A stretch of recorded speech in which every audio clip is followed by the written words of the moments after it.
Chapter 1555. Yin Shishir recognized this assistant at a glance. It was the person who had bought her bread and drinks yesterday. It was her who had passed the bread and drinks to her. As she was Qin Zhou's personal assistant, Yin Shishir naturally trusted her and accepted it politely without any suspicion. When Mu Shi told Qin Zhou about this situation yesterday, he immediately thought of this person. At first, he interrogated her and she refused to admit it. Later, he used some tricks and she finally admitted it in tears.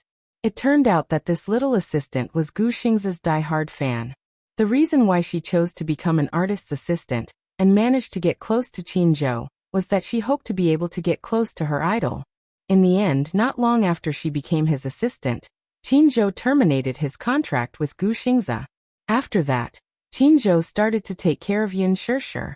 She was narrow-minded and suspected that Yin Shishir must have chased Gu Xingzi away because she wanted to be promoted. As Qin Zhou's assistant, she could only watch as Gu Xingzi and Yin Shishir got so close. When she saw Gu Xingzi's admiration for Yin Shishir in the love diary, she could not take it anymore. For a moment, she even resorted to underhanded means to teach Yin Shishir a lesson. Fortunately, she was timid and only did something to Yin Shishir's drinks, so the matter did not get too serious. However, Qin Zhou still felt a chill run down his spine. He thought of how a disaster had happened to the people around him. This matter was not considered serious, but if this person was more ruthless and directly poisoned Shishir, at the thought of this, Qin Zhou was filled with hatred. He called for someone to teach this assistant a lesson and teach her a lesson. To be able to get to this point, Qin Zhou was naturally capable. With just a few tricks, he managed to tame this assistant. Just as this assistant entered Yin Shishir's room, she knelt in front of her in tears and kowtowed repeatedly. "I'm sorry. I'm sorry. I shouldn't have hurt you. It's my fault, I'm heartless, Shishir. I'm sorry." Yin Shishir immediately realized what was going on. "Did you do it?" The man nodded with difficulty. His eyes were red and swollen, but he didn't dare to look at her. Yin Shishir's lips twitched coldly, but she didn't say anything in the end. Qin Zhou said to her, "Later, when we return to the country, I'll send her to the police station." "No need. You forgave her just like that." However, Qin Zhou was somewhat disapproving. "We can't let her off so easily. At most, we'll let her have a taste of what it's like to be poisoned." Yin Shishir replied blandly, "An eye for an eye, a tooth for a tooth." Hearing this, Qin Zhou smiled knowingly. Then he said to his assistant, who didn't dare to raise her head, "Did you hear that? There's still some leftover drinks from you and Shishir yesterday. Finish them yourself." The assistant's eyes widened. "Oh my God. The drinks that Yin Shishir finished yesterday were still in her bag. More than half of the bottle was untouched." Yin Shishir was about to collapse from vomiting after drinking a few mouthfuls. Then, after she finished half of the bottle, wouldn't she have diarrhea and vomit? She would be tortured to death. Half of her life would be gone. She would rather be sent to the police station. Qin Zhou stared angrily and said, "Why? You're not willing?" "I'm willing." Chapter 1556. The moment she finished the drink, her expression changed. She clutched her stomach in pain. She reacted quickly and violently. "Get out of here." Qin Zhou was still angry and kicked her. The assistant rolled on the ground and ran away. Yin Shishir gave her manager a teasing look and could not help teasing him. "Mr. Qin, I didn't expect that there would be a day when you make a mistake." Qin Zhou had a good eye for people. He did not expect that there would be such a troublemaker around him. Qin Zhou coughed awkwardly and quickly changed the topic. "Have you gotten over the jet lag?" "Barely." Yin Shishir thought that jet lag was not that easy to get over. "Are you still feeling unwell?" Yin Shishir raised her eyebrows. "Of course. How can I recover so quickly? I didn't expect this to happen. I didn't discipline her well. I'm sorry." Qin Zhou said guiltily. Yin Shishir said helplessly, "It's okay. This is not what you want. Have a good rest. We'll have to prepare for the makeup later. The program will be recorded in the afternoon. Can you take it? If you can't, I'll contact the program team and ask them to postpone the recording." Yin Shishir shook her head. "It's okay. It's not that serious." "That's good." Qin Zhou nodded. Only then was he relieved. Gu Xingze had experienced something similar in the past. An anti-fan handed him a drink with superglue backstage. Out of his unconditional trust in his fans, Gu Xingze unscrewed the cap and took a sip. He fainted on the spot. On the way to the hospital, he regained consciousness and vomited blood several times. Qin Zhou was completely frightened. He did not know what was in the drink and thought that it was highly toxic. When he was sent to the hospital, it was diagnosed that the superglue in the drink had damaged the mucous membranes of his throat and esophagus. He was fine after a gastric lavage. However, his work had affected him greatly. He rested for more than 2 months before he recovered. Because of this incident, it caused a huge sensation. The funny thing was that the anti-fan was still underage. Under the pressure of public opinion, Gu Xingze even pleaded for the student to be forgiven by the law. After all, he was a public figure. He had to show generosity and love. At that time, Qin Zhou was so angry. If not for the fact that the anti-fan was underage, he would not have been able to hold himself back. He would have used some means to punish this crazy anti-fan. The doctor said that if he had been sent to the hospital a little later, the consequences would have been even more serious. Because of this incident, Gu Xingze had serious repercussions. His stomach problem was very serious, and he couldn't do without gastric medicine. This incident left a deep shadow in Qin Zhou's heart. He had once blamed himself deeply for this. Even though he was a public figure and had to endure this kind of negative damage, he still felt guilty for not being able to protect his artist. Gu Xingze comforted him, saying that he had nothing to do with it. He was the one who had let his guard down and drank the drink handed to him by a stranger. However, Qin Zhou still couldn't let go of this matter. He was still brooding about it. Therefore, Yin Shishir's incident this time made him even more alarmed. It seemed that he needed to reorganize the people in his team. Otherwise, this kind of incident would happen again. He could not stand by and watch his woman get hurt a second time. The program team sent a message to Yin Shishir to get ready for her makeup.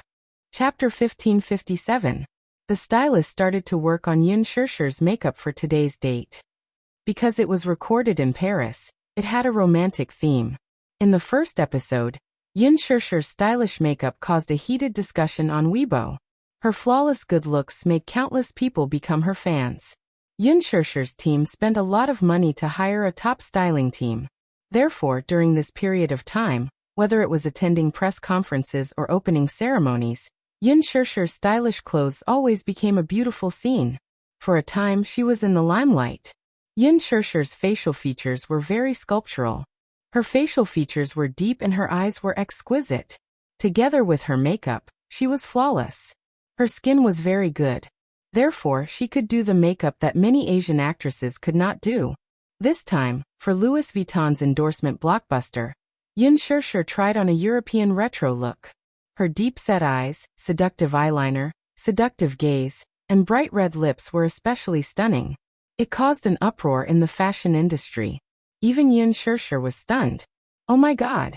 It turned out that makeup could really change a woman's temperament. She always thought that she could not do such a thing. In the end, when the video was released, Qin Zhou, who had always been sharp-tongued, did not say anything. It was too beautiful. Her fashion sense was too strong.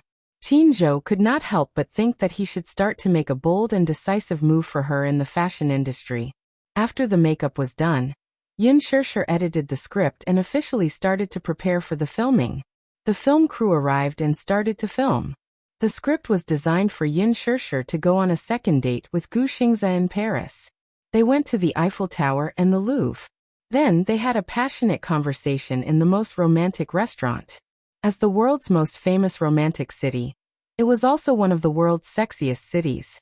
Ernest Hemingway once said, "If you were lucky enough to live in Paris when you were young, then no matter where you go in the future, this memory will follow you for the rest of your life." The recording of the second episode of The Love Diary took a long time. Some scenes might only take a few minutes, but it took a lot of time to record. Even though it was a live recording, everything had to be done according to the script. If the director team was not satisfied, they would have to redo it. Because the hug between Gu Xingze and Yin Shishir when they met at the airport did not create a moving scene, The director directly cut it off and redid it. However, this was not the most tiring part of reality shows. Live recording. From the moment you open your eyes, there are cameras all around you. On the way to the rendezvous, cameras were installed at all four corners of the car. Yin Shirshir felt a little uncomfortable. However, because they were in the middle of a recording, no matter how uncomfortable she felt, she could not show it. She could only endure the discomfort and force a smile. Gu Xingze, on the other hand, was keenly aware that she was not feeling well. What happened? He bowed his head and asked with concern, "You don't look good." As he spoke, he reached out and gently touched her face. His fingertips brushed against a layer of cold sweat. He could not help but frown. She was sweating. Of course, it was not because of the hot weather. It was so cold outside the window. Cold sweat could only be because she was not feeling well. She was not feeling well? Chapter 1558. Therefore, her posture was a little stiff when they hugged. The director was not satisfied, so he asked for a retake. Gu Xingze actually said lines that were not in the script in front of the camera.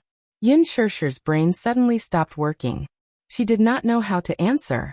"You're sweating," Gu Xingze reminded her. He took out his handkerchief and carefully wiped the cold sweat on her forehead. His eyes could not hide his love for her. Yin Shirshir looked up and caught a flash of heartache in his eyes. She could tell that he was not acting. He really cared about her. Yin Shirshir's heart skipped a beat. Her shoulders shrunk a little, and it was clear that she was a little conflicted. Gu Xingze's expression froze.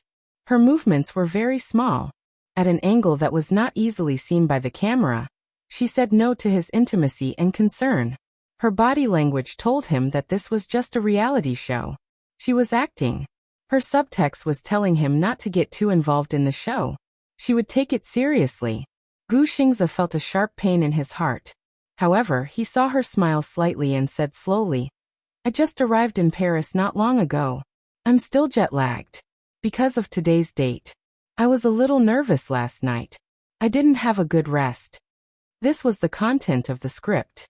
There was not a single extra word. Gu Xingze's eyes dimmed. He was a little disappointed. She was actually resisting him. Gu Xingze adjusted his anxious mood. However, his face showed a flawless smile. He continued to record according to the content of the script. After a day of recording, Yin Shirshir returned to Sweet Home. The production team had set up an apartment in Paris. It was called Sweet Home. There were more important scenes to be recorded in this apartment. Yin Shirshir returned to her room. Naturally, there were cameras in the room. She went into the bathroom and took a shower. After putting on a bathrobe, she came out and put on a facial mask. Then, she said goodnight to the camera and went to bed. She usually didn't have the habit of wearing facial masks. In this aspect, she seemed to be more lazy. However, for some reason, even though she didn't have the habit of diligently maintaining her skin, the quality of her skin was still too good. However, the reason why Yin Shirshir was wearing a facial mask on the show was because Qin Zhou had accepted a facial mask advertisement. So she naturally had to show it on the show. After turning off the lights, Yin Shirshir did not fall asleep immediately. Although her eyes were closed, her mind was filled with complicated thoughts. The look in Gu Xingze's eyes still lingered in her mind. In fact, the superstar did not make it as obvious as he did in today's show during the previous filming. In the past, he had always restrained himself and kept his complicated feelings for her buried in the bottom of his heart. However, during today's recording, his emotions were a little out of control. In his eyes, there was an ambition that she had never seen before. It was the kind of undisguised ambition. It made her heart skip a beat. She had never seen Gu Xingze like this before. She felt that he was different from before. For a moment, she lay in bed and couldn't fall asleep for a long time. Many thoughts were running through her mind. Hence, the next morning, when Qin Zhou and the stylist knocked on the door, they saw Yin Shirshir with dark circles under her eyes. "You didn't sleep well last night?" Qin Zhou looked at her, as if he had seen a ghost. Yin Shirshir sighed and said, "I couldn't sleep." Qin Zhou frowned and asked, "Is there something on your mind?" Chapter 1559. Qin Zhou furrowed his eyebrows. "Is there something on your mind?" Yin Shirshir did not know whether to shake her head or nod her head. Qingzhou looked at her deeply and sighed. Sure, you've been in a bad state recently. It seems like there's something on your mind. Is it convenient for you to tell me? Yin Sure furrowed her eyebrows slightly. She had a complicated look in her eyes. Is it not convenient for you to tell me? No. Yin Sure sighed. I don't know where to start. Qingzhou's expression became even more complicated. The two of them kept quiet. However, Yin Sure did not know that Qingzhou was very secretive about her thoughts. She must have felt troubled. She must have felt uneasy about Gu Xingzi taking the initiative to get close to her. Don't think too much about everything. Qingzhou patted her shoulder and said, Let's get ready for filming. In Paris, the filming took a whole week. The filming was supposed to last 3 days in the show's script, but it actually took them a whole week. In order to take advantage of the situation, the production team was constantly striving for perfection. Therefore, for every scene, they were almost nitpicking, trying to be as perfect as possible. Of course, the editing did not let down the production team's good intentions. The romantic atmosphere and heart-pounding interactions were even more exciting than the first episode. The selection of locations by the production team was especially romantic. In the early morning, Yin Sure and Gu Xingzi were at the west end of the Swan Trail. This was the time when the Swan Trail was the most beautiful. Perhaps only lovers could experience the poetic and picturesque atmosphere of this place. The two of them walked under the quiet shade of the trees. Their fingers intertwined as they walked all the way to the west. The cameraman especially used silhouettes, so the editing effect was as beautiful as a painting. Every frame was as perfect as a portrait. In the evening, Gu Xingzi brought her to the Misty Trail. Just the name Misty Trail gave people a mysterious and romantic feeling. The production team did not know about this scenic spot. Gu Xingzi had been here before when he was filming in Paris. The Misty Trail was hidden in a place that was less visited by people. At the end of the Misty Path was the Misty Castle, which was filled with mesmerizing greenery. It was Yin Shure's first time seeing such a retro and magnificent castle. This castle was also the location of the Hollywood blockbuster Vampire. The castle was a classic European medieval retro style. The winding vines on the walls, the withered branches in winter, and the gloomy weather made people feel calm. After the filming ended, Yin Sure returned to China. At the same time, The Green Apple completed its final post-production phase and officially entered its busy promotional period. As soon as they got off the plane, Yin Sure received a notice and was summoned to the set. Qingzhou brought her to report to the set of Lethal Beauty without stopping to rest. The filming of Lethal Beauty was about to start. At Hongdian Studios, all the staff members had already arrived. Many of the main creators had joined the cast one after another. Yin Sure was the last to arrive. Because of this, when Director Gu heard that Yin Sure was late by a day, he slammed the table in anger. Director Gu was especially dissatisfied with Yin Shure's late arrival.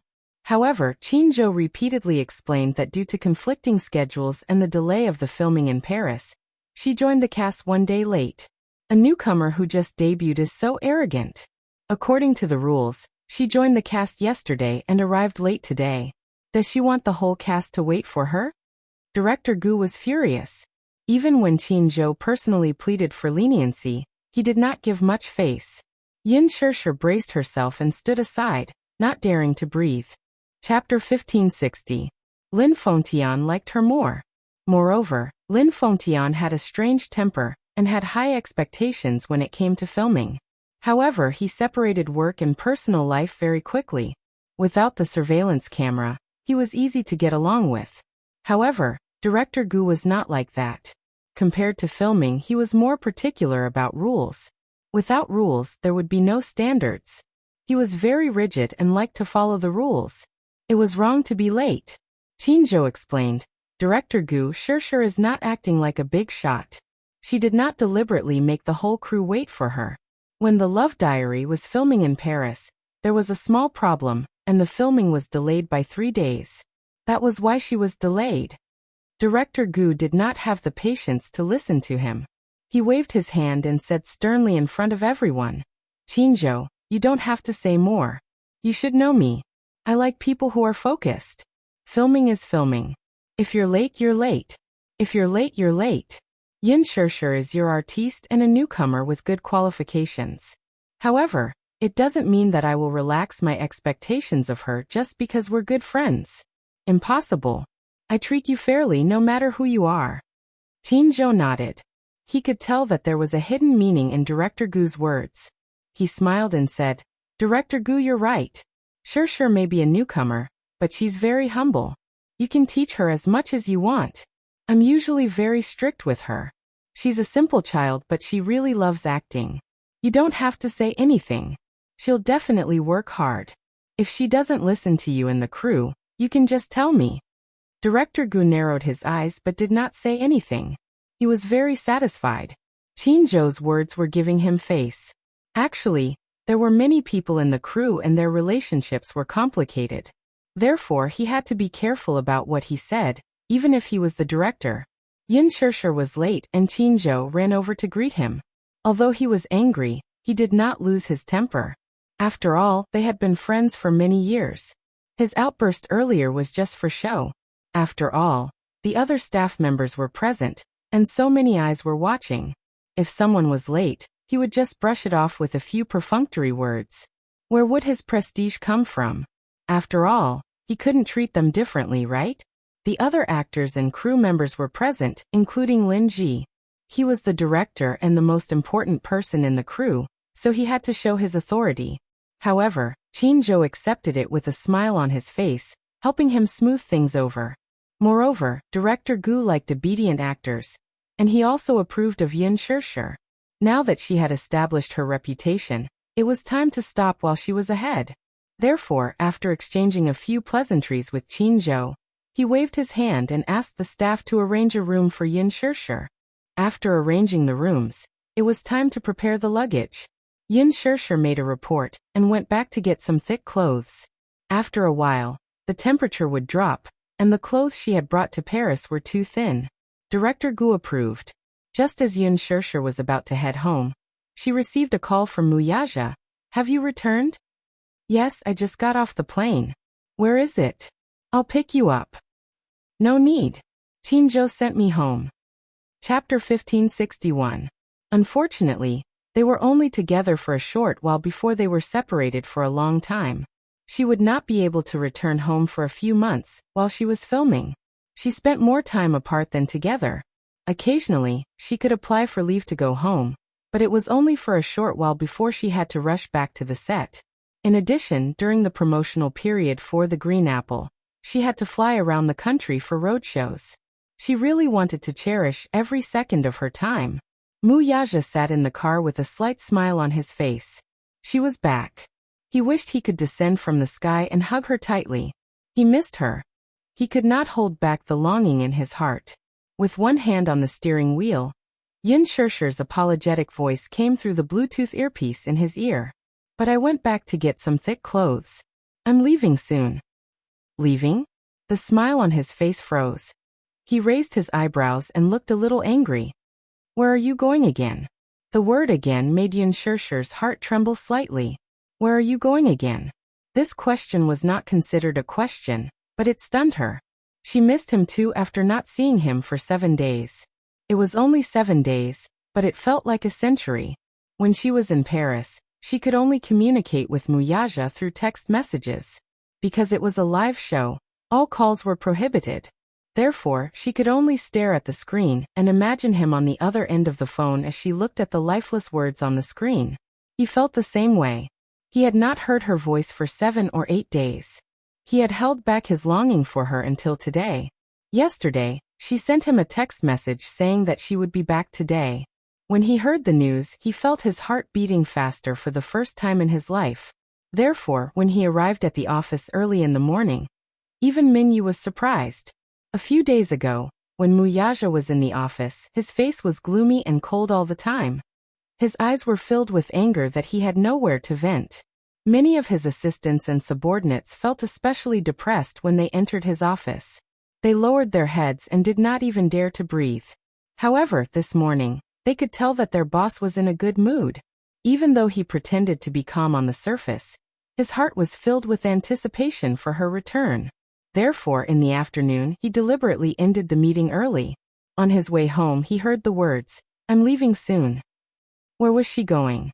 Muyaja could not help but feel a little angry. He stopped the car by the roadside and frowned. He held himself back from venting his anger on her over the phone. Was work that important? She was so important that she could ignore his feelings. For the first time in his life, he hated her work so much. That day, she left for Paris to film a show. In the morning, she called him to inform him that she was going. Her tone was careful, and she only said that while she was in Paris, she was not allowed to call him and could only send him text messages. At that time he felt dissatisfied. "You're my woman. Now you're in Paris, filming a reality show with another man, and you're asking me not to call you. Yin Shirshir, you don't think this is too much, do you?" Yin Shirshir was stunned. There was a long silence on the other end of the phone, and no one spoke. It was obvious that she felt guilty and guilty. After a long silence she said, "I'm sorry." Muyaja did not want to hear her sorry, so he hung up the phone. Chapter 1562. Initially, he had wanted to give her the cold shoulder. However, after just one night, he started to miss her and sent her a text message. She replied with an emoji. The text message was very boring. Looking at the black text on the white background, he could not stop imagining her expression. She was finally back in the country. While he was jumping for joy, she said that she was going home to get her clothes and was about to leave. Where was she going? As an artiste, she was busy with work and rarely spent time with her family. Although the pay was high, did he care about it? He let her work and do what she liked to do to give her respect. However, this did not mean that he did not care. He cared a lot. He did not like it when she used the time that belonged to him to spend on work. Was it because of that little pay of a few million yuan? He had so much in just a few minutes. But he missed her. He missed her all the time. It was not just a few minutes. Yin Shirshir held the phone tightly and listened to the man's heavy breathing. She knew that he must be very angry, but he could not bear to throw a tantrum at her, and was trying his best to hold it in. Just as she was feeling guilty, Muyaja asked in a deep voice, "Did you miss me?" "Yes. Stay with me tonight. Don't go anywhere." Yin Shirshir frowned and said, "The production team notified me to join the set. I applied for leave to come out, so I have to go back to the set after getting my clothes." Muyaja hung up the phone in frustration. As she listened to the continuous beeping sound from the receiver, her eyes welled up with tears for a moment. When she reached home, the two little munchkins were sitting in the living room and watching TV. The moment they saw her, the two little fellows rushed over and squeezed into her arms. The little guy was still growing. Yin Shirshir noticed that he had grown a little taller in the 7 days she had not seen him. He had obviously grown a little taller. When she stood next to Xiao Yichen, the difference was not as big as before. Xiao Yichen's height did not change much. However, Yu had been feeding him delicious food every day at home, so his face had become chubbier. It was pink and adorable. Yin Shirshir rubbed her face against them intimately. When she looked up, she saw that there was only one television in the living room. "Where's Daddy?" Yin Shirshir looked around. "Is he not at home? Daddy isn't back yet." Xiao Yichen hugged Yin Shirshir tightly and refused to let go. He hadn't seen her for a few days. When he saw her come home, he couldn't wait to stick his hands and feet to her body and refused to let go. Yin Shirshir smiled dotingly and picked him up. Why did it get even heavier? Xiao Yichen, you've really put on weight." She could not help but tease him. Xiao Yichen blushed and asked nervously, "Is mommy unable to carry Xiao Yichen?" "A little." Yin Shirshir pretended to be serious and nodded purely to tease him. Xiao Yichen panicked when he heard this. No way. He didn't want to grow up or put on weight. Otherwise, his mommy wouldn't be able to carry him. That way, he wouldn't be able to cuddle in his mommy's arms and act like a spoiled child. When he thought of this, he was alarmed and scared. Hence he immediately said, "Then I'll start losing weight tomorrow." Yin Shirshir flicked his forehead. "Idiot. You're not allowed to. You're still growing. Eat more so that you can grow taller and stronger." As she spoke, she kissed his pink cheeks. His soft texture was like tofu that melted in her mouth. Chapter 1563. Yu snorted and said, "Mommy, do you really believe what this fellow says?" Don't be fooled by how confident he looks now. When I'm done cooking, he'll be like a little pig again. Yin Shirshir burst into laughter when she heard this. Xiao Chen, who was in her arms, pursed his lips awkwardly and retorted, "No way. I'm not like what you say. I'm not a little pig." Humph. Pig. Yu ignored him as he said this. He turned around and walked up to her enthusiastically. He took the suitcase from her and was about to carry it to the walk-in closet. "Mommy, let me help you pack your suitcase and put it away." Yin Shirshir was stunned and stopped him. Mommy came home to pick up a few thick coats. Yu froze and turned around in surprise. "Mommy, do you mean that you're leaving again tonight?" "Yes. Mommy, where are you going?" Xiao Yichen felt aggrieved when he heard this. "Aren't you going to stay at home? Mommy has work to do tonight, so I have to rush back to the set. I'm going home this time because I applied for leave from the set." Yin Shirshir's eyes were filled with guilt. Yu felt a sharp pain in his heart when he heard this. He had waited for so long for his mommy to come home, but they had only been together for a short while before they had to face a long separation. He started to feel anxious. This house was so big, but it was empty. Every day, there was only him and Xiao Yichen, as well as the few servants and nannies. Yin Shirshir had hired a few nannies to take care of them. However, Yu did not want such care. He could take care of himself. He only wanted his mommy.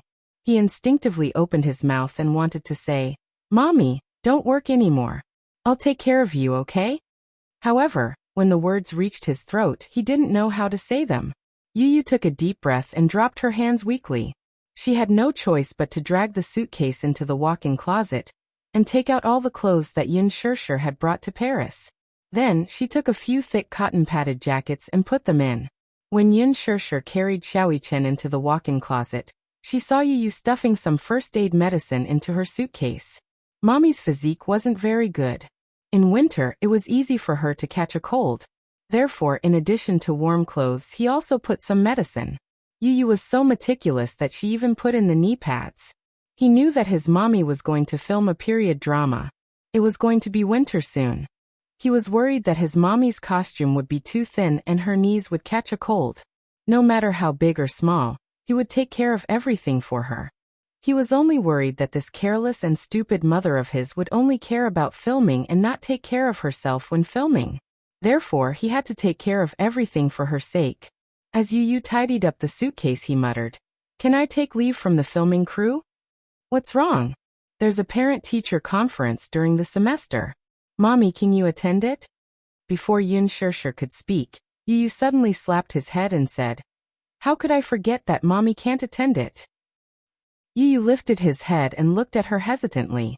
Suddenly he sighed. "Mommy is a public figure now. There are posters of Mommy endorsements all over the streets. However, I can't tell anyone that the beautiful person on the poster is my mommy." When Yin Shirshir heard this, her heart ached terribly. Chapter 1564. He chased after the car for a few steps before Xiao Yichen held his hand, and they went home. After Muyaja left the company, he was still angry and did not go home immediately. He went to a cafe and ordered a cup of coffee. When the coffee was served, he left without taking a sip. When he reached home, he turned on the light at the entrance and saw that the living room was cold and silent. There was no sign of life at all. He leaned against the entrance, disappointment and coldness flashing across his deep eyes. He walked to the sofa and sat down, letting his body sink into the sofa. She was not home. The two little guys should be asleep by now. However, the house seemed incomplete without one person. Time passed slowly. He sat on the sofa, but did not want to move for a moment. He kept switching his phone screen. There were no messages, WeChat messages, or calls. How could this woman ignore him like this? Was she angry because he had hung up on her? She was angry and did not want to talk to him anymore, was she? If that was the case, why didn't she think about why he had hung up on her? After she came home, she turned around and went back to work. What about him? Was she going to ignore him like this? Muyaja sank into the sofa. After thinking about it, he decided to give her a call. He dialed her number. It rang for a long time, but no one picked up. Muyaja dialed her number again, but this time, her phone was turned off. He suddenly felt uneasy. Why did her phone turn off? Could something have happened to her? At this thought, he suddenly stood up, picked up his car keys on the table, and went out immediately. Before he went out, he took a look at the room. He only left when he was sure that the two kids were sound asleep. The production crew booked 3 floors of a hotel in Hongdian Film City for the celebrities and crew. Yin Shishir had just gotten out of the car when she saw a few nanny vans parked in front of the hotel. Qin Zhou carried her suitcase and brought her to her room. He pushed the door open and turned on the lights. A musty smell in the room made Qin Zhou wrinkle his nose. The room was very small. There was a bedroom for the artiste to rest in, a small study for the artiste to revise her script, and a bathroom.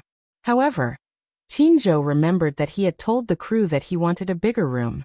It was best to have 2 beds, as Mushi would be coming over tomorrow. After all, she had been in the production team for so long and needed someone to take care of her. However, in this room, there was only a 1.5-meter bed. Qin Zhou was instantly enraged. What was going on? She called the production crew and called them over. Qin Zhou scolded unhappily at the door. What's wrong? Are you trying to bully our Shishir, a newcomer who just debuted, and you're giving her such a room? So small? There was also a musty smell. Looking at the bed, it was covered in dust. What are you guys thinking? Yin Shishir saw that Qin Zhou was angry and gently tugged at his sleeve. But Qin Zhou pressed her shoulder. Shishir, don't stop. If I don't say it now, in the future when I'm busy and not on set, who knows how you'll be bullied? If I don't scold him now, I won't learn my lesson. Since he said so, she didn't stop him anymore. Qin Zhou glared at him and scolded him when the crew members of the film crew rushed over. Funding is a little tight. Chapter 1565. Qin Zhou sneered. You think you can treat her differently just because you're short on funds? Linji and Huajin are staying in 5-star suites. What kind of room is Shishir staying in? Why? She's famous and noble. Does our Shishir deserve to be treated differently? Come here, and look at the dust on the bed. Can you sleep if I let you? After a battle of words, Qin Zhou directly scolded that person until his face and ears turned red. Yin Shishir tried to hold back her laughter. Actually, this room was not that shabby. It was just a relatively shabby room. Qin Zhou was angry because some of the crew members flattered the powerful and stepped on the weak. They supported the famous and stepped on the less famous. That was why he exploded. The man did not dare to offend Qin Zhou. He bowed and apologized. Then, he led Qin Zhou to the front desk and changed to a luxurious suite. That was the end of the matter. The new room was not luxurious, but it was much better than Cold Cicada's room. Yin Shishir dragged her luggage into the room. She sat on the sofa and let out a long sigh. She had just gotten off the plane, and was still jet-lagged. As soon as the plane landed, she had rushed back and forth between the crew and home. She felt like her bones were about to fall apart. Qin Zhou wandered around the room. He often went on business trips and flew all over the world. Therefore, he was very particular about the hotel he stayed in. Yin Shishir would be staying in this room for a long time. Therefore, he had to check her thoroughly before leaving. For example, if there was a problem with the water and electricity, it would be very dangerous if there was a problem with the wiring. If there was a problem with the hot water supply, if the door lock had been tampered with, if there were a few vacuum cameras hidden in the corner, if there were curtains on the balcony, and so on. Celebrities were very particular about staying in hotels. Once, a female celebrity stayed in a hotel in Hong Kong. In the end, the bathroom and the bedroom were all filled with pinhole cameras. Later, it was found that the cameras were planted by the third-rate paparazzi in Hong Kong. Therefore, Qin Zhou paid special attention to privacy. After checking that there was no problem, Qin Zhou walked out of the bedroom and found her leaning on the sofa, asleep. Qin Zhou was stunned. A helpless expression appeared on his face. He walked over and patted her face gently. Shishir. Yin Shishir groaned. Her voice was as soft as a mosquito's, like a cat mewling lazily. Qin Zhou sighed and pinched her face again. Take a shower before you sleep. You'll catch a cold. Yin Shishir furrowed her brows. The moment she opened her bloodshot eyes, Qin Zhou was taken aback by this sight. She was too tired. She didn't have a good rest on the plane. Although Qinzhou was the same as her, a woman's physique couldn't be compared to a man's. He trained diligently and had a strong physique, so he could withstand fatigue. Take a shower, then go to bed and have a good rest. There's nothing to do tomorrow morning, so you can sleep in. I'm going to take measurements in the afternoon and order a few costumes. She nodded. Qinzhou said a few words of advice and left. Yin Shirshir got up and opened her bag. However, she found that her phone had run out of battery.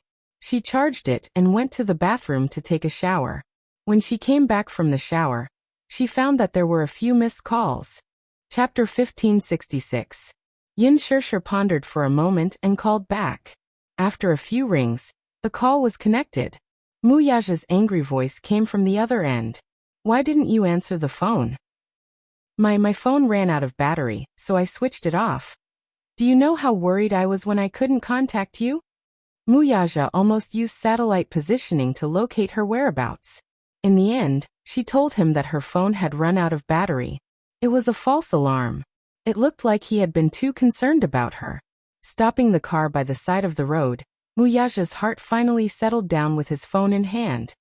I'm sorry. I didn't know my phone had run out of battery. I'm sorry for making you worry.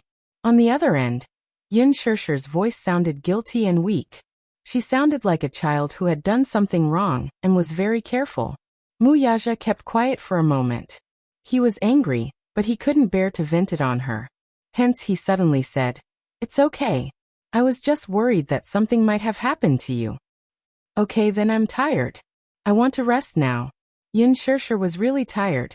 Hence, she was eager to go to bed and rest. However, Mu Yaja didn't say anything. Okay, go and rest. After that, he didn't wait for her response and went silent. Yin Shirshir said good night and hung up the phone.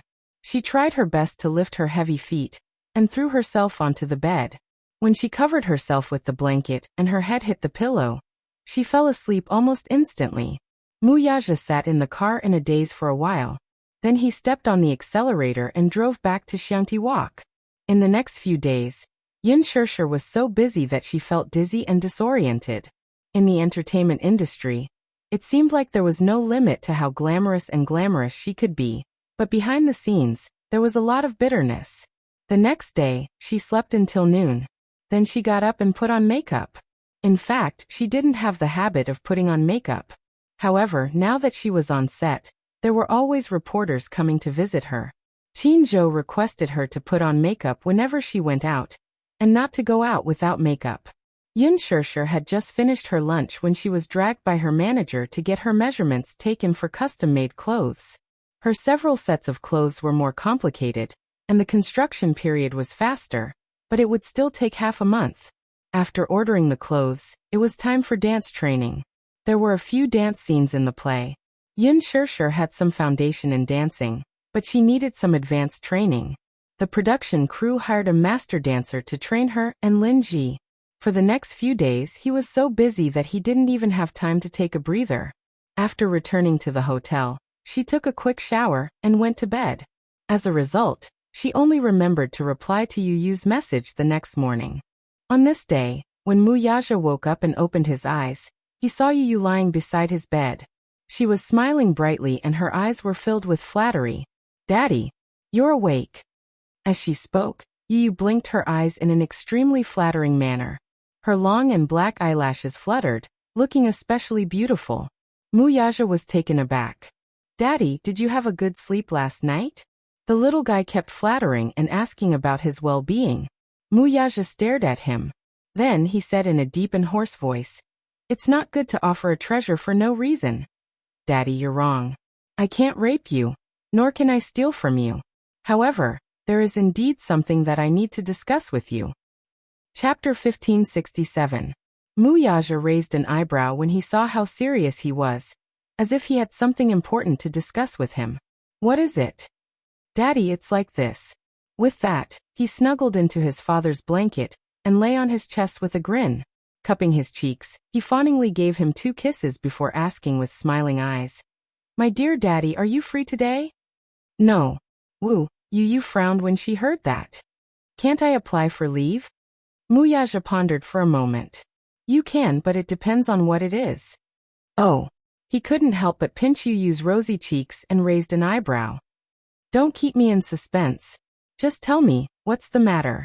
There's a parent-teacher conference this afternoon. Actually, Mommy's information was not logged in when I entered the school, so the teachers couldn't contact my parents.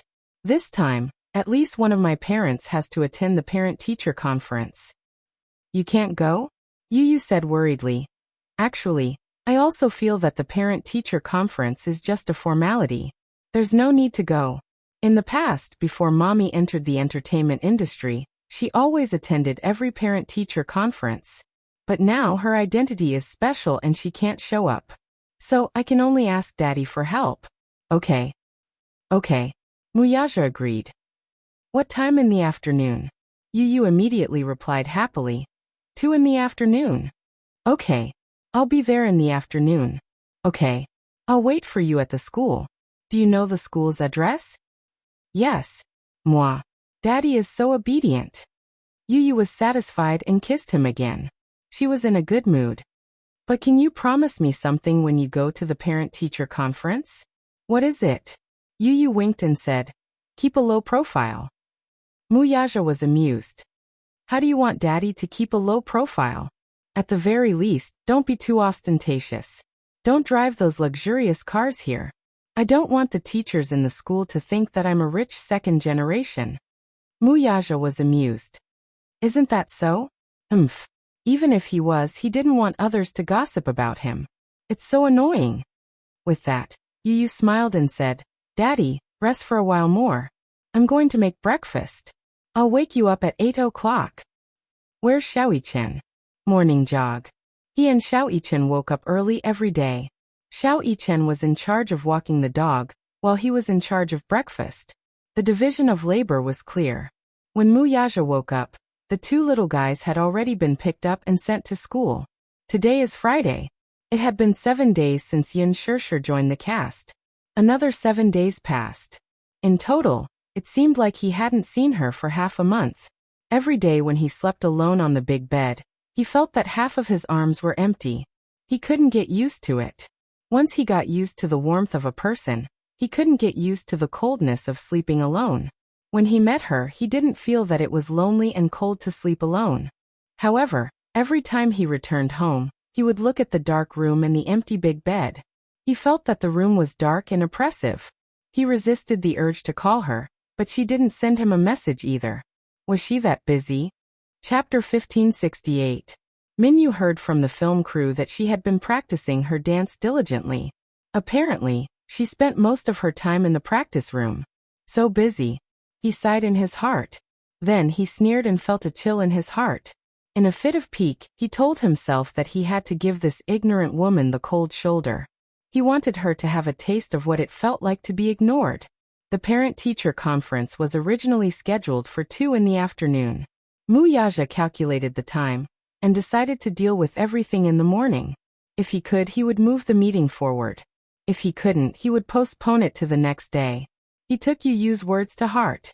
Hence, he called Minyu and asked him to find a low-profile car. Minyu frowned. Boss, I don't understand what you mean. What are you planning to do? Muyaja coldly glanced at him. I'm asking you to find me a car that's more low-key. Low-profile? For example, a Volkswagen Phaeton. A Volkswagen Phaeton so low-profile? Minyu asked. Boss, why do you want to change your car? Muyaja replied. I want to keep a low profile. Minyu's mouth opened in surprise. However, he did not say anything and went to find a car for him. After the meeting in the morning, he returned to his office and found that he had 2 missed calls on his phone. He tapped on them and saw that they were from the same unknown number. Muyaja sat down at his desk and dialed the number. When the call was picked up, a woman's gentle and polite voice came through. Excuse me, are you Yu's father? Muyaja was stunned for a moment and asked, You are? The teacher smiled and said politely, Oh, I'm so sorry. Sorry to disturb you.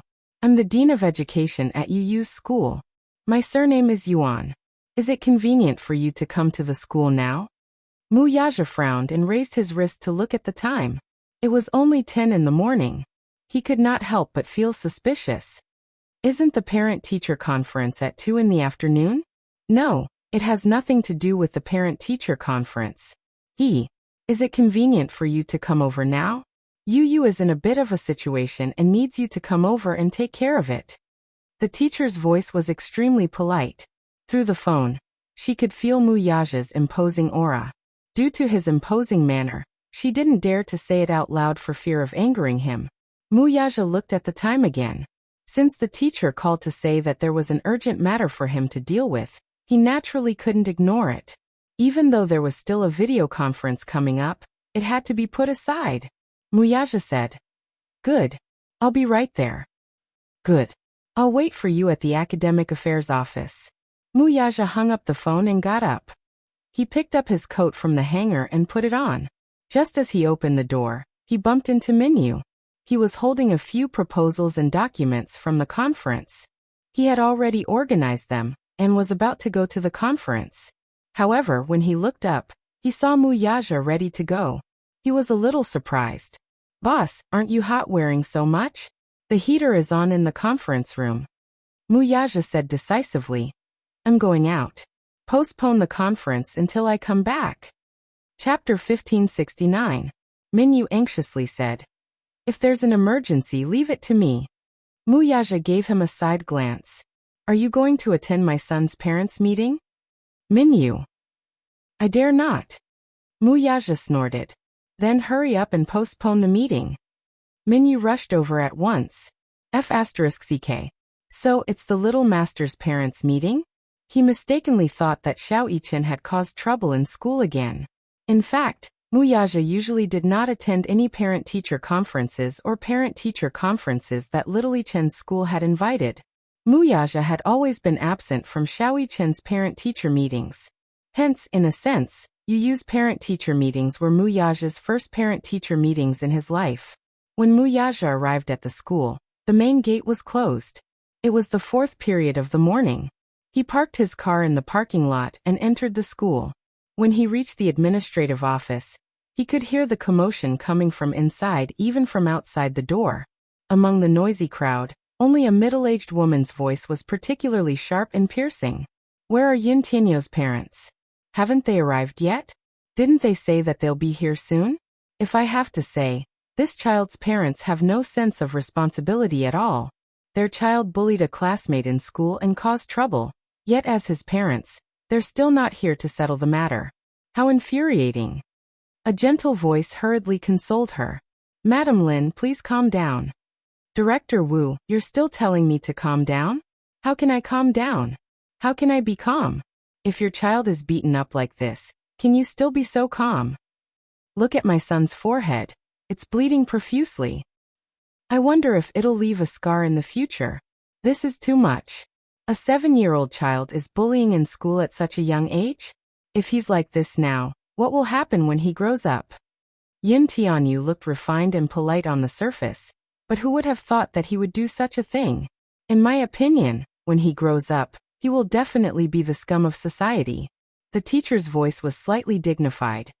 "Mama Lin, your words are too much." They couldn't just rely on Lin Feng's words to determine the situation. Yu hasn't explained what exactly happened. Let's wait for his parents to come and hear his explanation. However, the woman didn't listen to what the teacher said at all. She said unreasonably, "What's there to explain? It was wrong to hit someone. The child is still young and doesn't know any better. I won't argue with a child. But when his parents came, they had to give me an explanation. Otherwise, there's no way this matter will end just like that." At the same time, there was the sound of someone slamming the table in the office. The person was obviously furious. "Mrs. Lin, please be quiet. The other teachers are in class. Don't disturb the children in the other classes. We will definitely handle this matter fairly for you." It's good that you know. The school was a place to teach and educate people. Don't let some black sheep cause such a foul atmosphere. My child came to school to study, not to be bullied for no reason. Muyaja stood outside the door and listened for a while to sort out the logic. Chapter 1570. Based on what the woman had said, he had probably gotten into a fight with another child in school. Hence, The teacher had called him to come to the school to settle the matter. Why would Yu get into trouble for no reason? He was introverted and did not like to get into fights with others. Why would he hurt another child for no reason? At this thought, Muyaja knocked on the door. Please come in. Muyaja pushed the door open and walked in. He saw that the large office was filled with people. Among the unfamiliar crowd, a middle-aged woman was holding a child with bandages on his forehead. The child's eyes were red and swollen, as if he had been crying. He was nestled in the woman's arms and looked aggrieved. Yu, on the other hand, was sitting next to a teacher in a white shirt with a badge on her chest. Compared to the teacher, who was in a terrible fix, Yu was calm and unperturbed. From the beginning to the end, he acted as if nothing had happened and remained silent. In this farce, he did not open his mouth or say a single word. Even though this middle-aged woman was cursing and scolding in front of all the teachers in the academic affairs office, he acted as if it had nothing to do with him, and did not say a single word. Or perhaps, he thought that it was pointless to talk to such an uncultured person like Mrs. Lin. If he were to speak, this woman would probably explode in anger. He sat there leisurely, but he looked a little disheveled. There were a few black shoe prints on his well-ironed school uniform, as if he had been in a fight. The moment Muyaja stepped through the door, everyone's curious gazes landed on him. He walked in and stood at the entrance. His imposing height of 1.88 meters made the large academic affairs office seem incomparably small. His extraordinary aura spread to every corner of the office.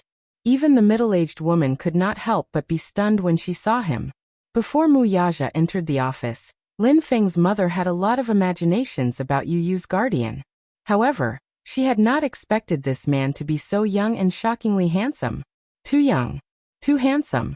If it were not for the man's facial features resembling Yu's, she would not believe that this man, who looked to be in his 20s, was Yu's father. Are you Yin Tianyou's father? Lin Feng's mother glanced at him and asked casually. However, Muyaja did not seem to hear what she said. He did not even look at her as he walked over to Yu. He bent down slightly in front of him so that they were at eye level. Yu raised her eyes to look at him. Her originally indifferent expression finally changed. She revealed a helpless and ashamed expression. Daddy, you're here? Muyaja nodded and looked him up and down. He asked gently, Are you hurt? His low, magnetic and mellow voice was like an aged red wine, making people who heard it unable to help but be intoxicated. Yu shook her head and smiled. I'm not hurt. He's not hurt, it's our son who's hurt. Lin Feng's mother, who was standing behind them, slyly interjected. Muyaja ignored her. He carried Yu in his arms and sat down on the chair beside the teacher. The moment he sat down, Yu's discipline master stood up, feeling at a loss as to what to do. Chapter 1571. This man's aura was too intimidating. She was even more nervous than when the provincial education department came to inspect the school. He was clearly so young, but the aura on his body was like he was looking down on all living things. His entire body was exuding the aura of a superior. Even Lin Feng's mother, who had been arrogant from the moment she entered the room, could not help but restrain her attitude and twitch the corner of her lips. In the crowd, the man's presence was too eye-catching. Everyone was intimidated. If he did not speak, no one dared to speak. Muyaja first carried Yu in his arms and carefully examined him. There were no injuries on his face. However, when he lifted his collar, he saw a slight bruise on his collarbone. It was not serious, but it was not light either. It looked like he had been hit by something. Of course, it could not have been a fist. It was a little hard, as if he had been hit by something hard. This kind of injury would only be slightly red in the beginning. It would not show. After a while, it would turn into a bruise and appear on the skin. Other than that, there were no obvious injuries. Compared to Yu, the other child's injury was obviously more serious. When he was carried in his arms, he looked at Yu with eyes full of grievance and hatred.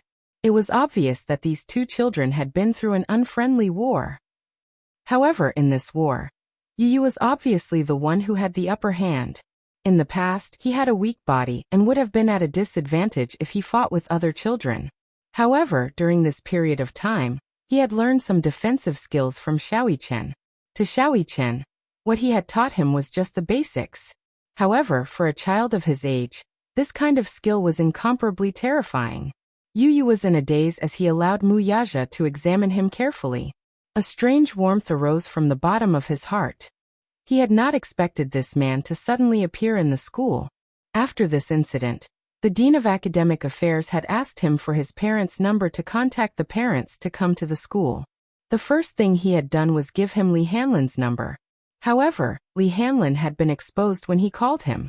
The dean was furious and asked for his number again. Yu Yu thought about it, but did not give Yin Shishir any information. Mommy is on set now. She must be very busy. Moreover, she was a public figure now. She could not appear in such an occasion. Where's Daddy? He must be very busy, right? Would he come? Knowing that he was in trouble, would he rush over to help him deal with it? In fact, such a matter could have been handled by Li Hanlin, but for some reason, he handed over Muyaja's number. Unexpectedly, he arrived in less than half an hour. He must have rushed to the school as soon as he received the call.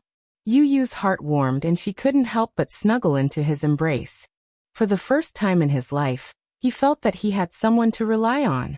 He thought to himself, it feels good to have a backer. It was a good feeling to be surprised.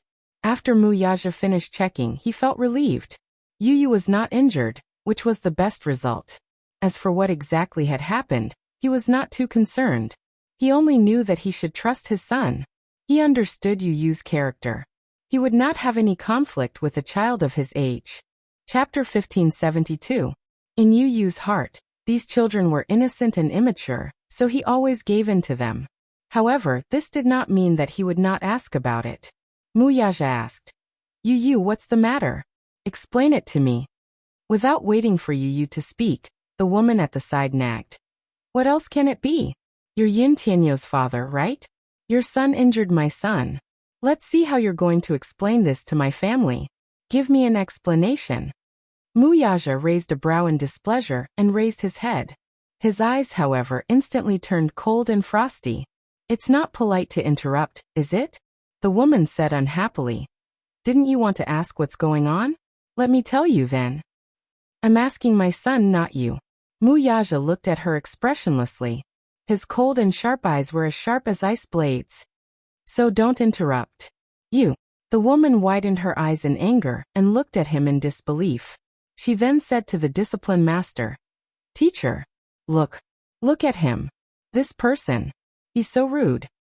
The discipline master, however, was secretly criticizing her.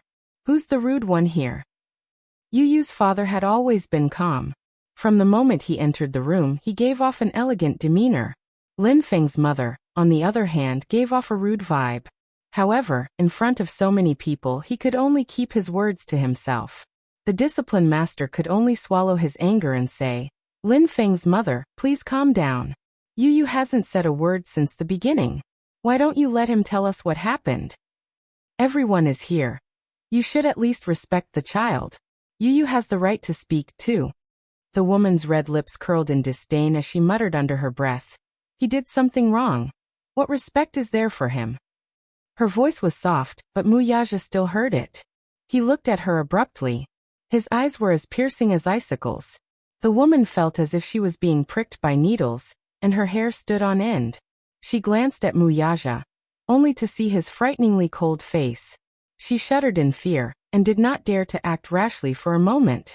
The discipline master patiently asked, Yu Yu, tell us what happened. Nothing. I fought with him, but he's stupid and couldn't win. It's impossible for our Lin Feng to hit others. She pointed at him and said ferociously, Teacher Yuan, Lin Feng has always been a good boy. He gets along well with all the other children in the class.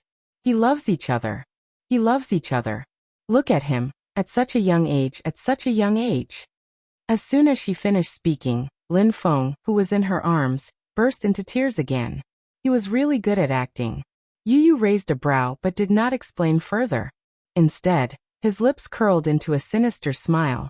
The unruly curve of his lips was very similar to his father's. You didn't hit me? He paused and muttered to himself for a moment before saying viciously, Oh, you didn't hit me. Then I was bitten by a dog. You. The discipline master immediately stopped him. You, don't talk nonsense. Oh. Yu Yu shrugged and obediently stopped talking. He did not want to lower himself to the same level as a childish guy. Anyway, he admitted that he had hit him. Chapter 1573. His mother had taught him from a young age that he could not lie.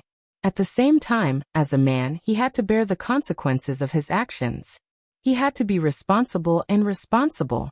He had always kept that in mind. He had never forgotten it. Muyaja asked again, "Who started it?" "Him." Yu Yu pursed her lips. "He started it?" "Yes." "Then you fought back?"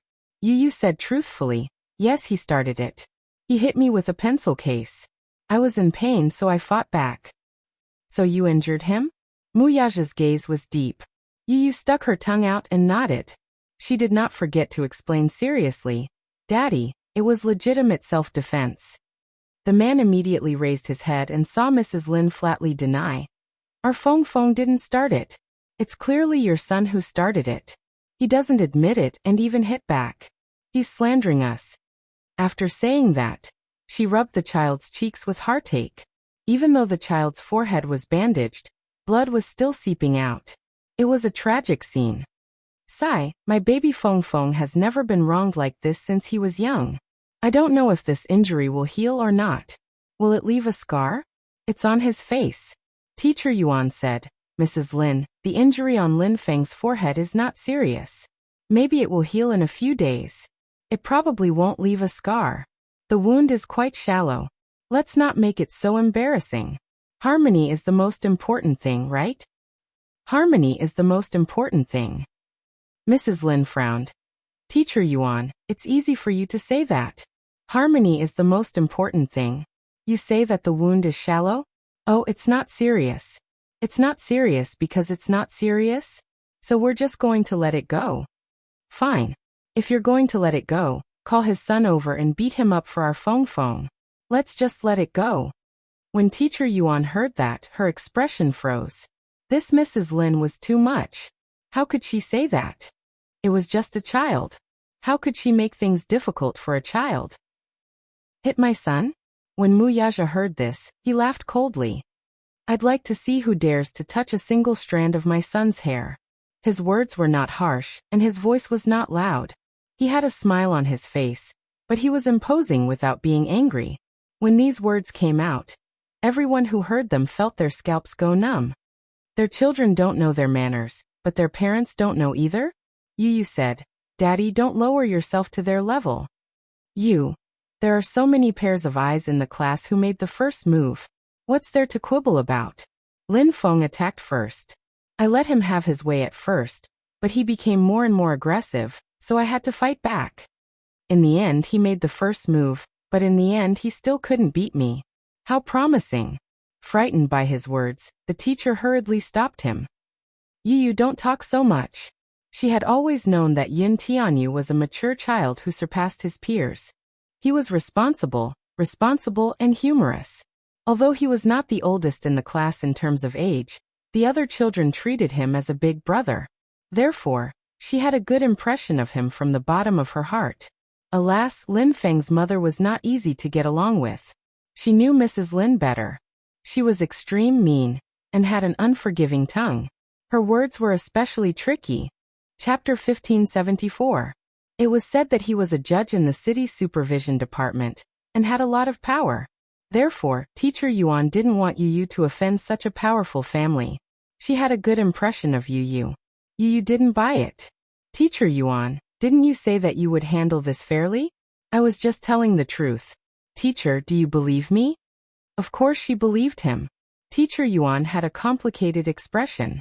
She looked at Mrs. Lin, and then at Yu Yu. After weighing the pros and cons, she sighed. "Yu Yu, I believe you." Yu Yu smiled in satisfaction. This Teacher Yuan was quite upright. He liked it. Lin Feng's mother didn't know what to say. Teacher Yuan said that she believed this bastard. What did that make her? So after half a day, she had become a clown? Lin Feng's mother gritted her teeth and threatened. "Teacher Yuan, you have to be responsible for what you say. You don't have any evidence. How can you make such assertions based on the words of a few children? What you hear may be false, but seeing is believing." "Did you see it?" Yu Yu asked. Interesting. You didn't see it either. What makes you say that? But you can't beat Feng Feng up like that. Mrs. Lin shouted hysterically. Her voice was so loud that it shook the office. Teacher Yuan was embarrassed. On the one hand, Yu Yu's words were obviously more tenable. Logically speaking, this matter was very simple to resolve. Both sides just needed to communicate and apologize to each other. After all, the conflict between children was just a matter of the past. Maybe tomorrow it would be over with a smile. However, Lin Feng's mother wasn't easy to talk to. She was even more serious than the children, and kept asking for an explanation. What explanation could she ask from a child? Therefore she said, Mrs. Lin, it's normal for children to fight. It's not a big deal. Lin Feng is injured and so is Yu Yu. I've understood the situation before. Indeed, as Yu Yu said, everyone saw that Lin Feng was the one who started the fight. Still, the boy was in the wrong in this matter. He should not have been so heavy-handed. Lin Feng is also in the wrong. He shouldn't have hit him first. Therefore, both sides should apologize to each other. Let's end the matter here. Impossible. Mrs. Lin reprimanded. It's not over. Teacher Yuan, you're obviously biased toward Yin Tianyu. I don't care. Anyway, you must get Yu Yu's father to give you an explanation for today's matter. Otherwise, when my husband comes to school later, don't blame the scene for being too ugly. These words were clearly a threat. He was clearly threatening Teacher Yuan. Mrs. Lin actually didn't care who was right or wrong. Her child had been injured and wronged, and that was something the heavens couldn't tolerate. Furthermore, she had previously caused such a ruckus in the teaching office. Under so many pairs of eyes, how could she admit defeat? There was no way out of this matter. It was impossible for her to apologize. Hence she said those harsh words. Teacher Yuan helplessly glanced at another teacher. That teacher understood tacitly and immediately stood up. He took Lin Feng's mother and the other family members to another office and comforted them. After the door was closed, only a few teachers were left in the spacious office. Chapter 1575. Yu Yu sat calmly in Mu Yaja's arms. Mu Yaja, on the other hand, was expressionless as he watched the drama unfold. Teacher Yuan sat beside Mu Yaja and poured him a cup of tea. Then she started to prepare him mentally. Yu Yu's father, is this your first time coming to school? Why didn't I see you when school started? I didn't see Yu Yu's mother either. We were busy and neglected you. I'm sorry. Mu Yaja narrowed his eyes and glossed over it with a few words. Teacher Yuan's heart skipped a beat. This man's voice was so pleasant to the ears. If not for the fact that he was taken, she would have fallen in love with him. Yu Yu looked up and saw a flash of admiration and shyness in Teacher Yuan's eyes. She could not help but twitch her lips. F***CK. What was going on? Yu Yu's father, since you're here, why don't you register your name? Teacher Yuan took out the name list. The school would make a contact book for each child. However, Yu Yu's parents' information was not registered. Hence, the school had been urging the child's parents to come to school.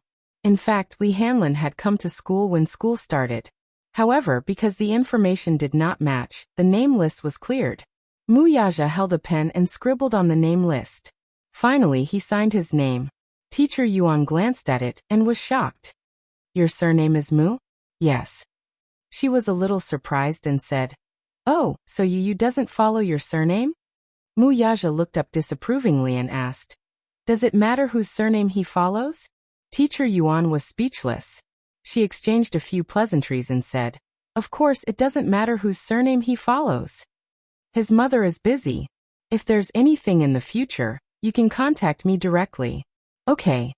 Teacher Yuan paused and then asked tentatively, So Yu Yu's father, how do you intend to deal with this matter? I'll deal with it as I should. Teacher Yuan hesitated and moved closer to him. She lowered her voice and said, Yu Yu's father, there's something I have to tell you. Lin Feng's father and mother are not simple people. I, on the other hand, am very fond of Yu Yu. Everyone is very regretful that this has happened. But since it happened, we should think of a solution. But you should know that there's no such thing as absolute fairness and justice in this world. Actually, Yu Yu should not have offended Lin Feng's mother this time. She's mother is the most troublesome person's mother's father. When it comes to Lin Feng, She's unreasonable. She's from a powerful family. We can't do anything to her. But I have a Yu Lin, Yuo's father. Lin Feng's mother's family is very rich. Her husband's family is also very influential. Her husband is a judge. He's not to be trifled with. Yu is also at fault in this matter. So he should lower his head and admit his mistake. Then he should apologize to Lin Feng and pay for the medical fees. Then this matter will be over. Why wouldn't he do it? We don't want to make a big deal out of this matter for Yu's sake. Sigh. Mu Yaja curled his lips and said coldly, "As a teacher, how can you say that in front of a child?"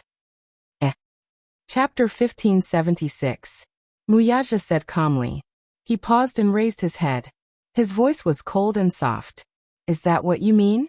As soon as he finished speaking, Teacher Yuan's face immediately turned red. It was so red that it looked like blood was dripping from his face. "Yu's father, you should know that I don't have any bad intentions. But isn't this for your own good? If Lin Feng's mother calls Lin Feng's father over, I'm afraid that things will get out of hand." Yu looked at Teacher Yuan expressionlessly. He had thought that this teacher was quite upright. He had misjudged her. He wouldn't apologize. Even if he had to apologize and admit his mistakes, Lin Feng should apologize to him first, as he was also in the wrong. That was the basic principle. Mu Yaja didn't think that Teacher Yuan was saying that for Yu's sake. Immoral values. Did she think that by saying that, she would be able to give the child the best education? She had to admit her mistakes when she did something wrong. But that didn't mean that whoever had a stronger family background or a stronger father would have to bow down to the other party. That didn't make sense. Hence, Mu Yaja narrowed his eyes and said coldly, "The child is still young. I hope that the education he receives will at least be immoral." Teacher Yuan's words just now are disappointing. "Yu's father, please don't misunderstand. I really like Yu. I'm only saying that for your sake." Mu Yaja interrupted her. "There's no need for you to think that way." Teacher Yuan's face revealed a dejected expression. Yu said, "Teacher Yuan, I didn't do anything wrong. Why should I apologize? Lin Feng was the one who attacked me first. I was just defending myself. The injury on his forehead wasn't caused by me.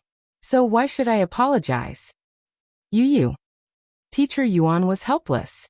"Why did Lin Feng hit you for no reason? I heard from my classmates that it was because you said harsh words that provoked him, so he was unable to restrain his anger and hit you. You shouldn't have scolded him and angered him." "I didn't scold anyone," Yu said innocently with a kind expression. Lin Feng had been humiliated and infuriated, so he had attacked first.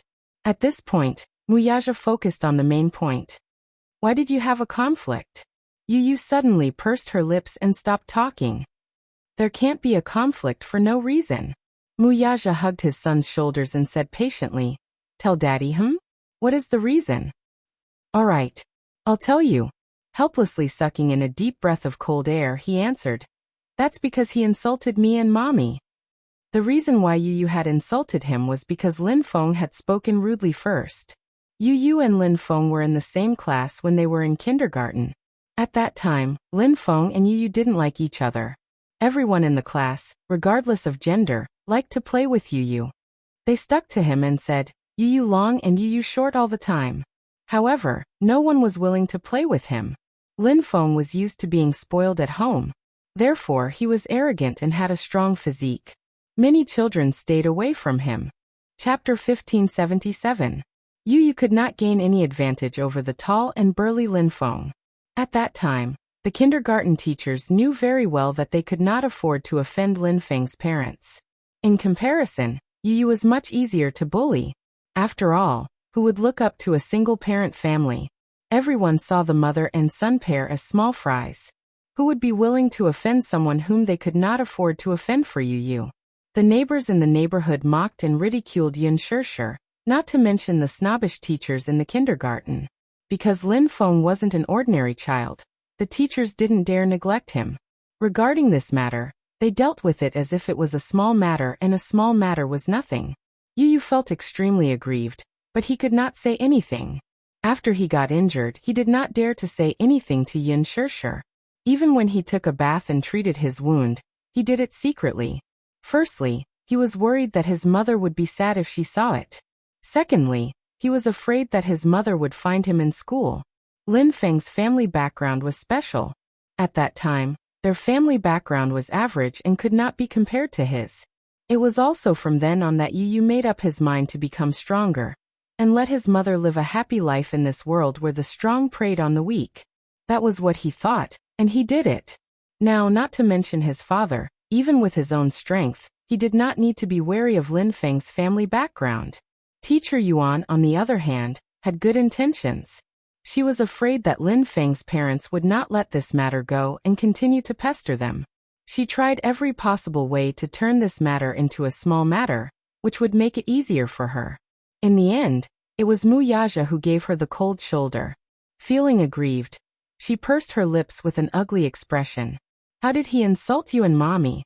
Mu Yaja pressed on. Yin Tianyu pondered for a moment before telling her everything.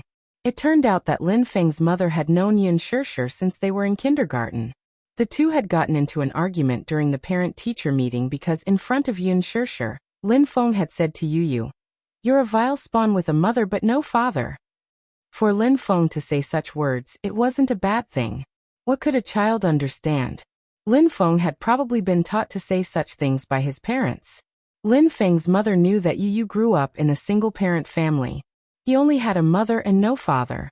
Therefore, whenever Lin Feng mentioned Yu, his mother would say, "Don't bother with that bastard who has a mother and no father." Children born from single-parent families have very perverted personalities. When Lin Feng heard that, he remembered Yu. His impression of Yu had been influenced by his mother. She had given birth to Yu without a father.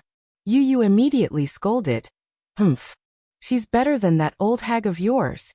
She had said that in front of Lin Feng's mother. She had said it on purpose. When Lin Feng's mother heard that, she slapped Yu on the spot. When Yin Shishir saw that, how could she bear to see her precious baby being wronged? She immediately slapped Lin Feng's mother in return. The two quarreled in front of so many parents until their faces turned red. This was the first time Yin Shishir had lost control like this. She was so agitated that her whole body trembled. In the end, the principal rushed over and stopped this farce. However, this feud was formed just like that. Chapter 1578. First, he asked in a strange tone, "Is your mommy coming to the parent-teacher conference today?" Yu did not raise his head and said indifferently, "My mommy isn't coming." Lin Feng was about to sneer at him when Yu said, "My daddy is coming." Lin Feng's eyes widened. "I thought you didn't have a daddy?" His mother had always told him that Yu did not have a father, but he said that his father would come to the parent-teacher conference? Could it be that he was bragging? Yu did not pay much attention to him. He did not want to talk to him. However, as soon as class ended, the classroom was filled with gossip about him. Lin Feng went around and told the other children that Yu only had a mommy and did not have a daddy. Yu said that his daddy would come to the parent-teacher conference in the afternoon. If he was not bragging, then his mommy must have found a wild man outside. When Yu heard this, he immediately went to Lin Feng to argue. Of course, Lin Feng was not as eloquent as Yu. After a few arguments, he was at a disadvantage. In a moment of anger, he raised his fist and punched him. In the past, Yu would not have been able to win against him. However, after the summer break, he had learned some fighting skills from Xiaoyi Chen. In just a few moves, he had subdued this arrogant and despotic little guy and beaten him black and blue.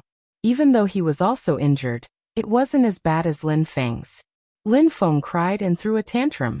The whole family gathered and majestically rushed to the school to demand an explanation. When Mu Yaja heard this, his face darkened. What did he mean by having a mother but not a father?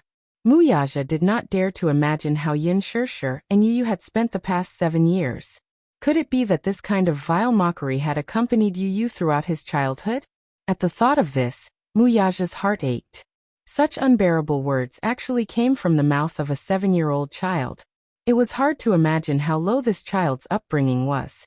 Lin Feng's mother had acted so arrogantly, and Teacher Yuan had said that Lin Feng came from a rich and powerful family.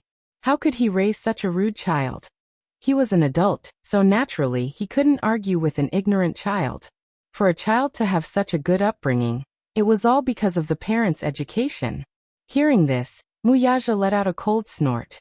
His eyes glinted as he said coldly, You didn't do anything wrong." These words were undoubtedly meant for Yuan Laosher to hear. At the same time, it also expressed his stance and attitude. His child did not need to apologize to anyone. The other party had insulted him and attacked him first. Regardless of whether it was due to emotion or reason, his son had merely used a legitimate form of defense. What was wrong with that? When Teacher Yuan heard this, his face turned red. He wanted to say something but stopped himself. He didn't know what to say. Chapter 1579. Pausing for a moment, Teacher Yuan explained sincerely. Everyone says that a school is a place to educate and educate. In the process of education, as a teacher, we do need to take up the responsibility of educating our children. But this responsibility is a responsibility, and as a parent we have to shoulder it. In school, the 4 seasons of the year, 2 semesters, 7 hours a day. The rest of the time, we spend with our parents. In terms of education, parents also have an undeniable responsibility. But as you know, which child these days isn't precious?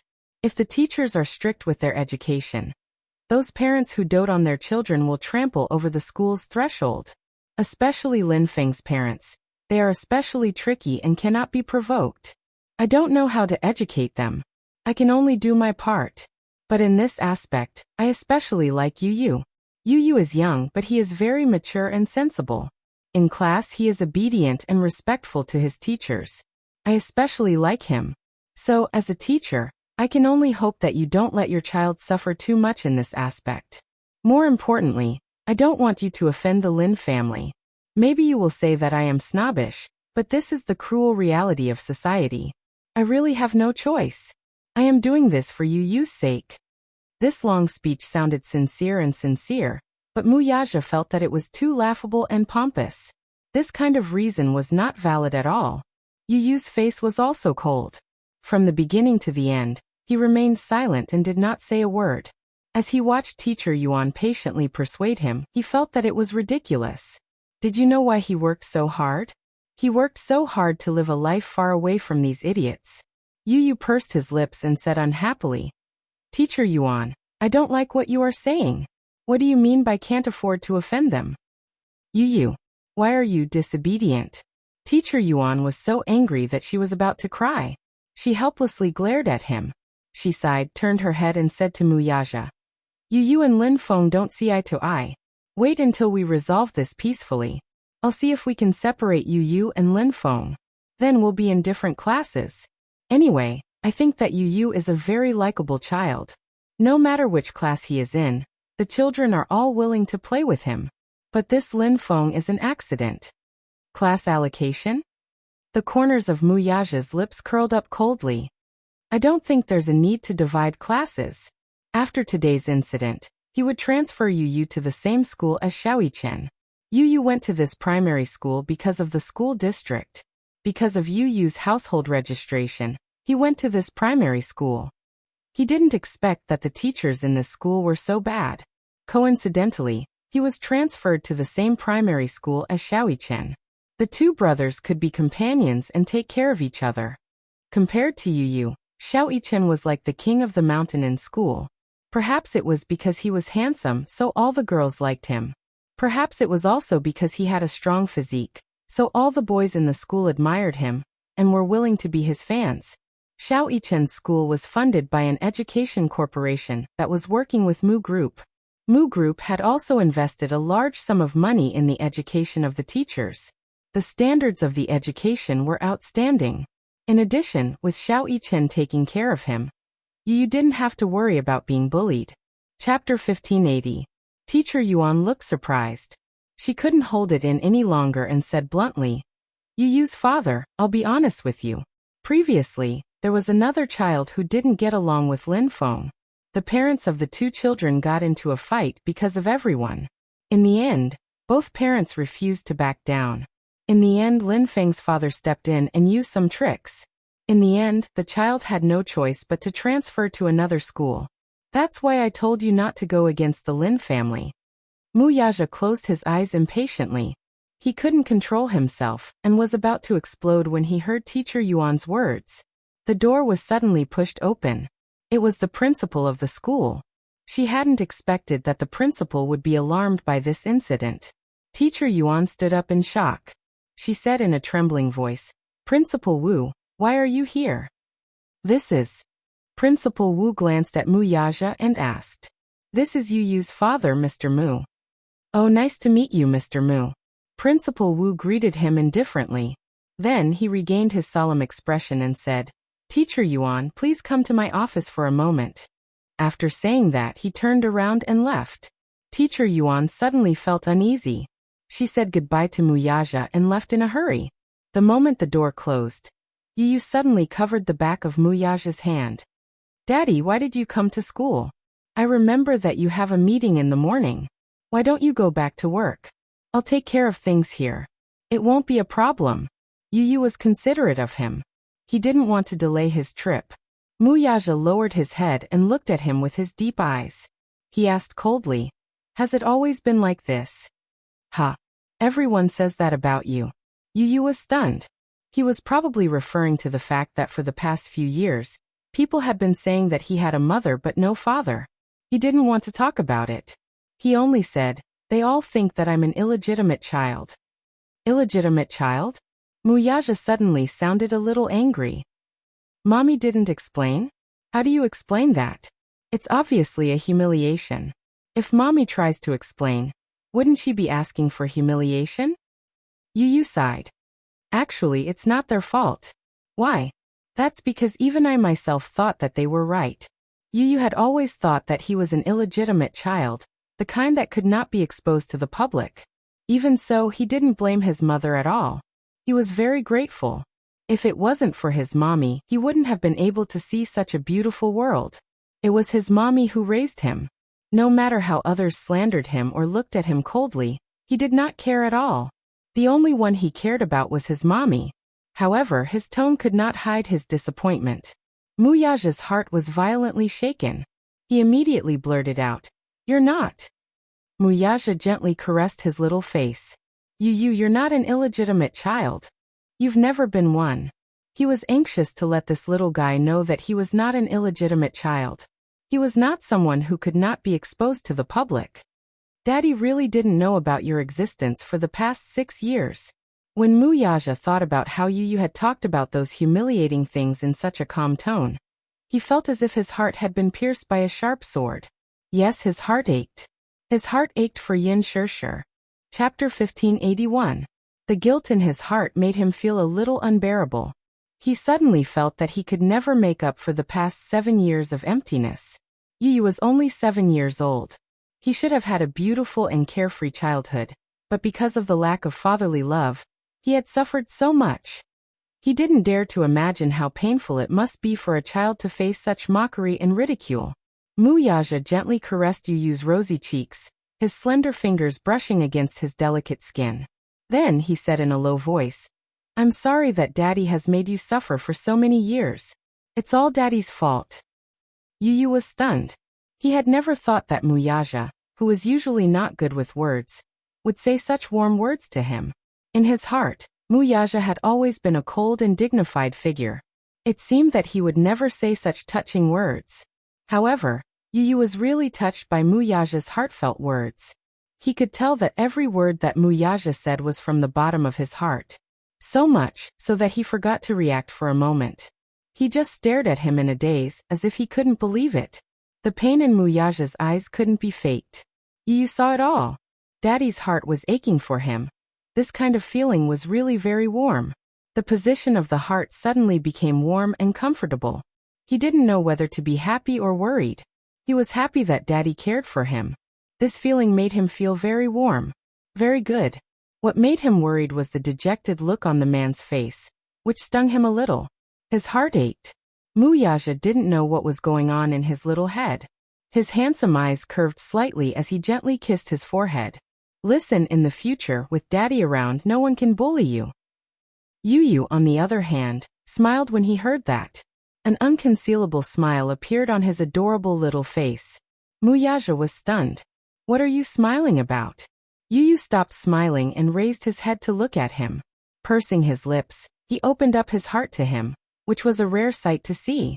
Daddy, do you know? I'm so happy that you're here today. Muyaja was taken aback by her words. Yu Yu leaned slightly into his embrace and lay on his chest.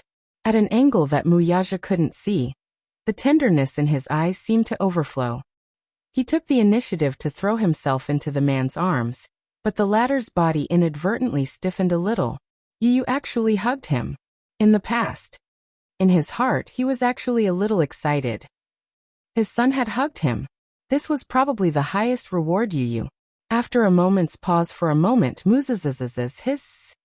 This kind of hug was rare and precious. Daddy, do you know?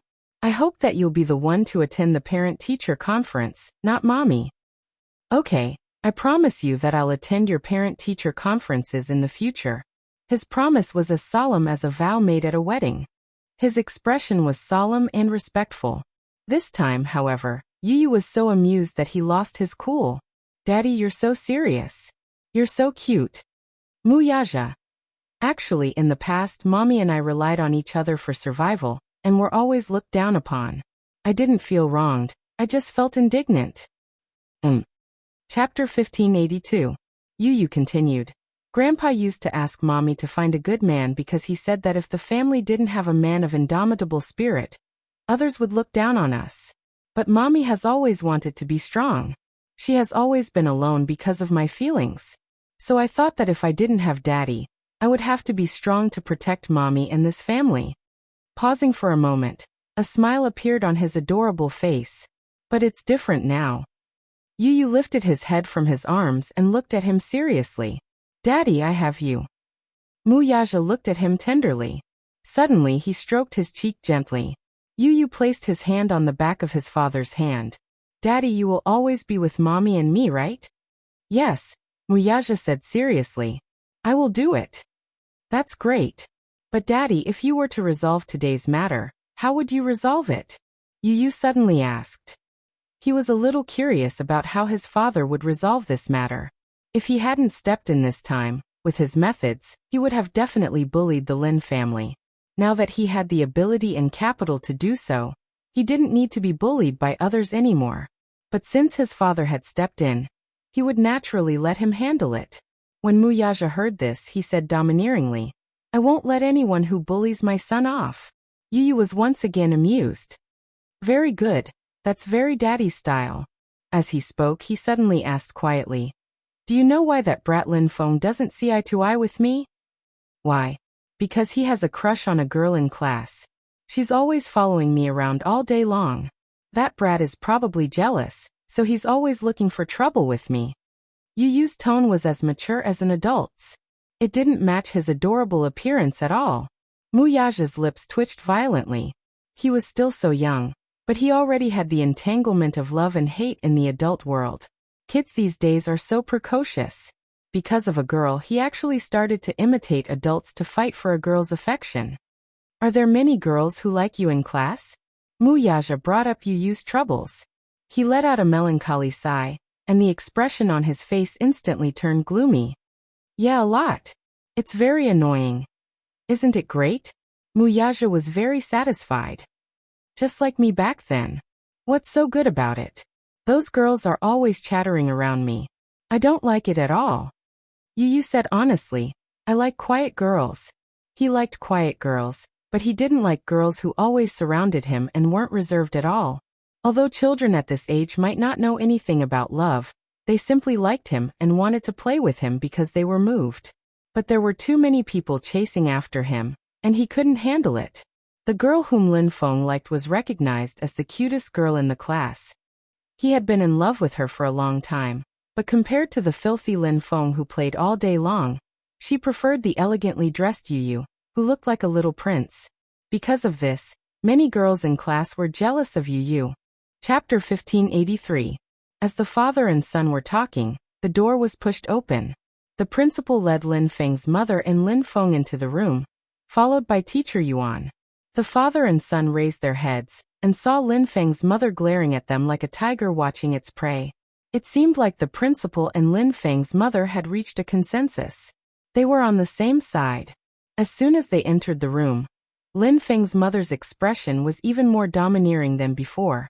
There was a provocative look in her eyes. As soon as she sat down, she announced arrogantly, "I've already called my husband. He'll be here soon." She looked as if she was waiting for her husband to come and do something to them. In other words, she was telling him to wait. Mu Yaja remained expressionless while Yu looked disgusted. This was a classic example of using power to oppress others.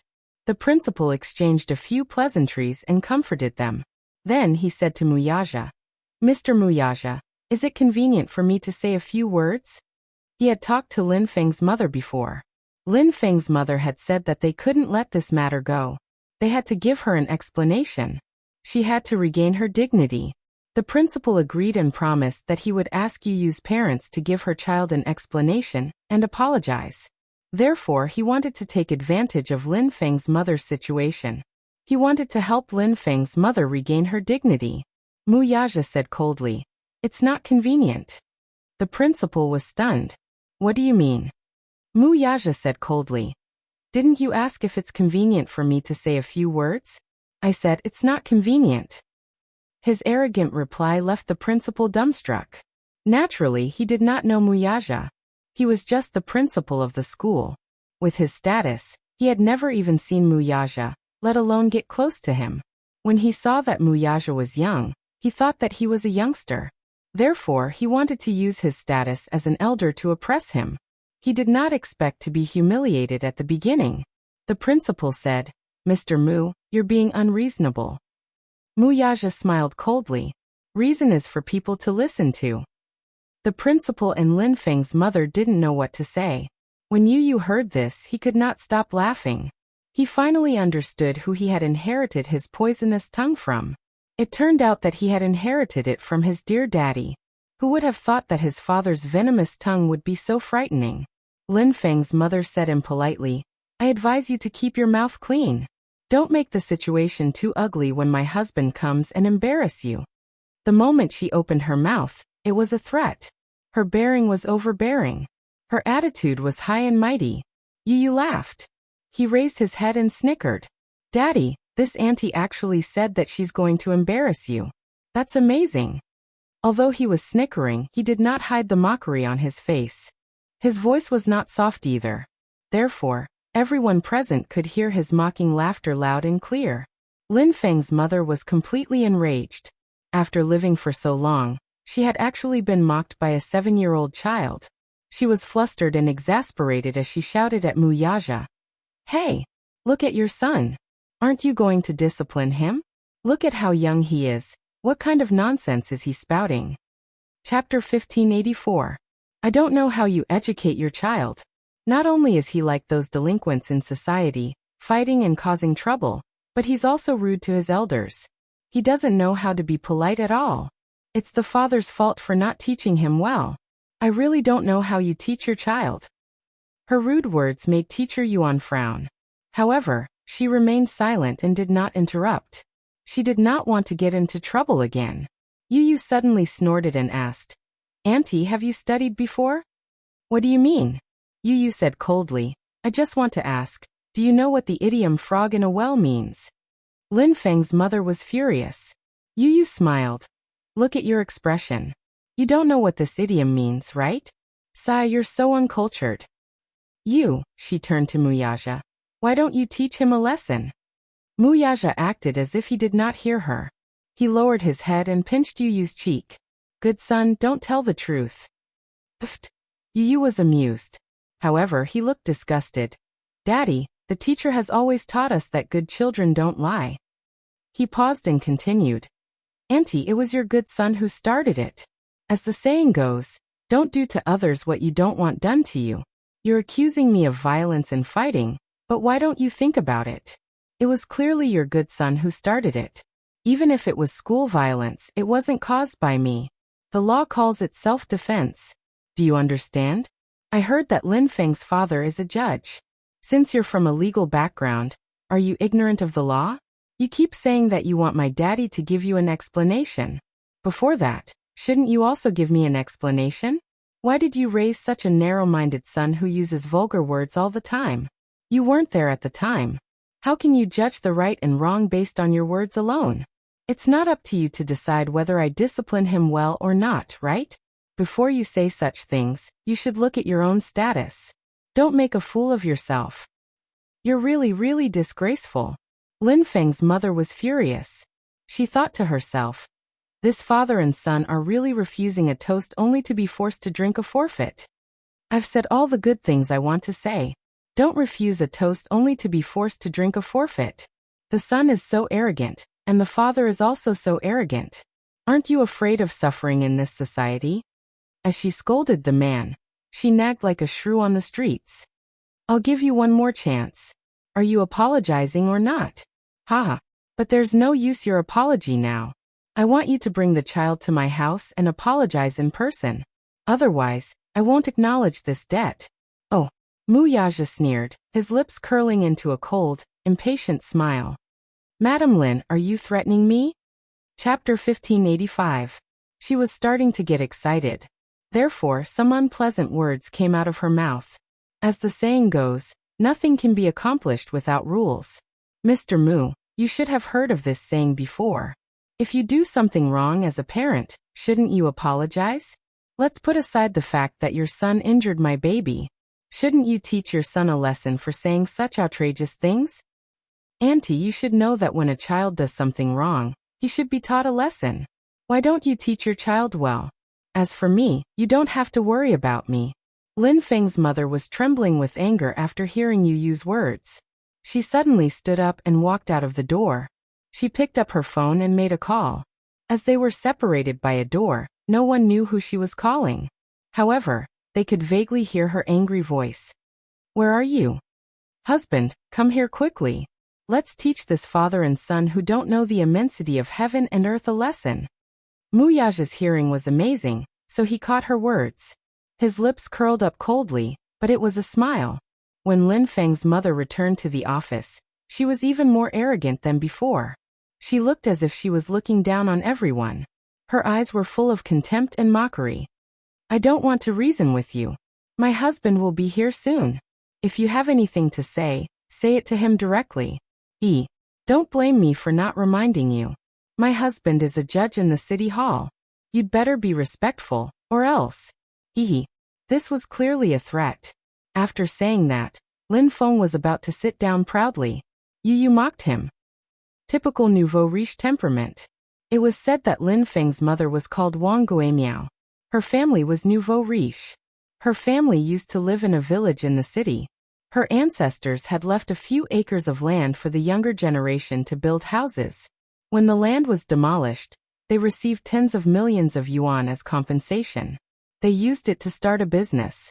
It was said that when Lin Feng's father fell in love with Wang Guimiao, he was still a poor university student. Later on, with her support, he became what he was today. The Lin family would bring honor to their ancestors. Yu had already figured out the Lin family's background. Now it seemed that she was a typical nouveau riche. When Wang Guimiao heard this, she almost couldn't sit still. Just as she was about to flare up, she forcefully held it in. Humph! Little vile spawn. She would see how her husband would deal with them when he arrived. She couldn't wait to see Yu's father bow down in front of her husband. When he looked at Mu Yaja again, he saw that Mu Yaja had an indifferent look on his face. He was sitting elegantly on the chair, and exuded a noble aura, just like a noble. Wang Guimiao glanced at him, but in her heart she sneered. This man, he is quite good at pretending. Let's see if he can continue pretending when her husband is here. Soon, footsteps could be heard outside the door. A middle-aged man in a coat knocked on the door and walked in. The man was Lin Feng's father, Lin Angua. Chapter 1586. One was standing, while the other was sitting. Even though he had the advantage of height, Lin Angua could still feel an unusual sense of oppression from him. Noble, elegant, unruly, and insufferably arrogant. Even though he was just sitting there, expressionless and cold, when the man casually raised his eyes and shot his gaze over, there was a kind of imposing aura that pressured him without being angry. Lin Angua actually felt an invisible pressure from the young and shockingly handsome man's eyes. He secretly avoided Mu Yaja's scrutiny and turned his gaze to the side, but there was some anger between his eyebrows. This man's gaze was too intimidating. However, he was a little suspicious. This man looked very familiar, as if he had seen him somewhere before. However, his impression of him was not too deep. This time, he had taken some time off from his busy case, so his mind was still a little muddled. Seeing that it was him, the principal immediately stood up. His expression changed. His face was flushed, but his eyes were full of flattery and pandering. Even though it was restrained, it still gave people an indescribable feeling of discomfort. Judge Lin. You're here. There was no trace of the bureaucratic tone that he had in front of Muyaja. One level higher than the other, one level higher than the other. This was very true. However, Lin Hongwa said, Principal, don't call me that. Now that I'm not in the court, you can't call me that. The principal smiled and nodded, but the flattery in his eyes did not decrease at all. He was still cheerfully welcoming Lin Hongwa and waiting for him to sit down. When Wang Guimiao saw him, she immediately went up to him. Hubby, there was a hint of rebuke and coquettishness in her voice, which caught Yu off guard and caused goosebumps to appear all over his body. What a terrifying voice. Damn it. However, Lin Hongwa's face still maintained a trace of restraint. After all, he was the chief judge of the Hall of Political Affairs. He was born with a proud background and had been doing things in the court for many years. As a result, his style of speech was full of strong bureaucratic tone. He was rigid and dignified. He cleared his throat and said in a deep voice, What is it? Your son is being bullied by other children in school. Wang Guimiao complained. Lin Feng, come here, said Lin Hongwa. Lin Feng obediently walked over. What happened? Dad. Lin Feng lowered his head. As soon as he said that, tears started rolling down his cheeks. You're a man, don't cry. Lin Hongwa pretended to reprimand him, then asked with concern, Tell me what's the matter? He hit me. Yin Tianyu hit me. Lin Feng pointed at Yu as his aggrieved tears rolled down his cheeks, even more violently.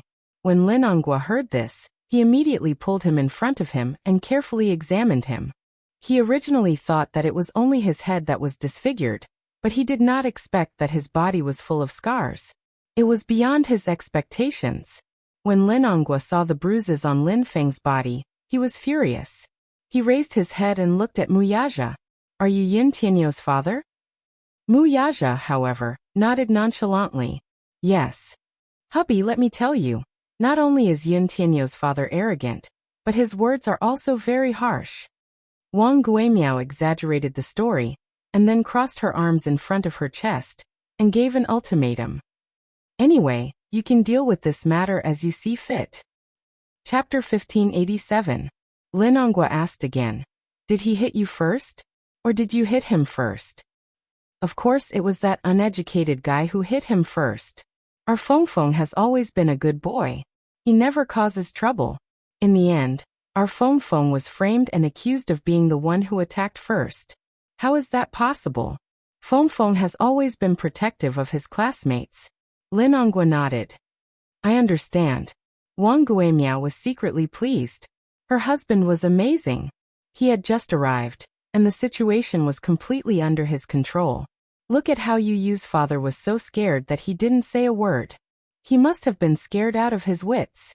Seeing that the situation had changed, she immediately put pressure on the principal. Principal, you have to deal with this matter fairly. Yu's father, you have to give us an explanation today. First, you have to apologize to our child. Then you have to take our child to the hospital for a full body checkup and apologize. This is a must.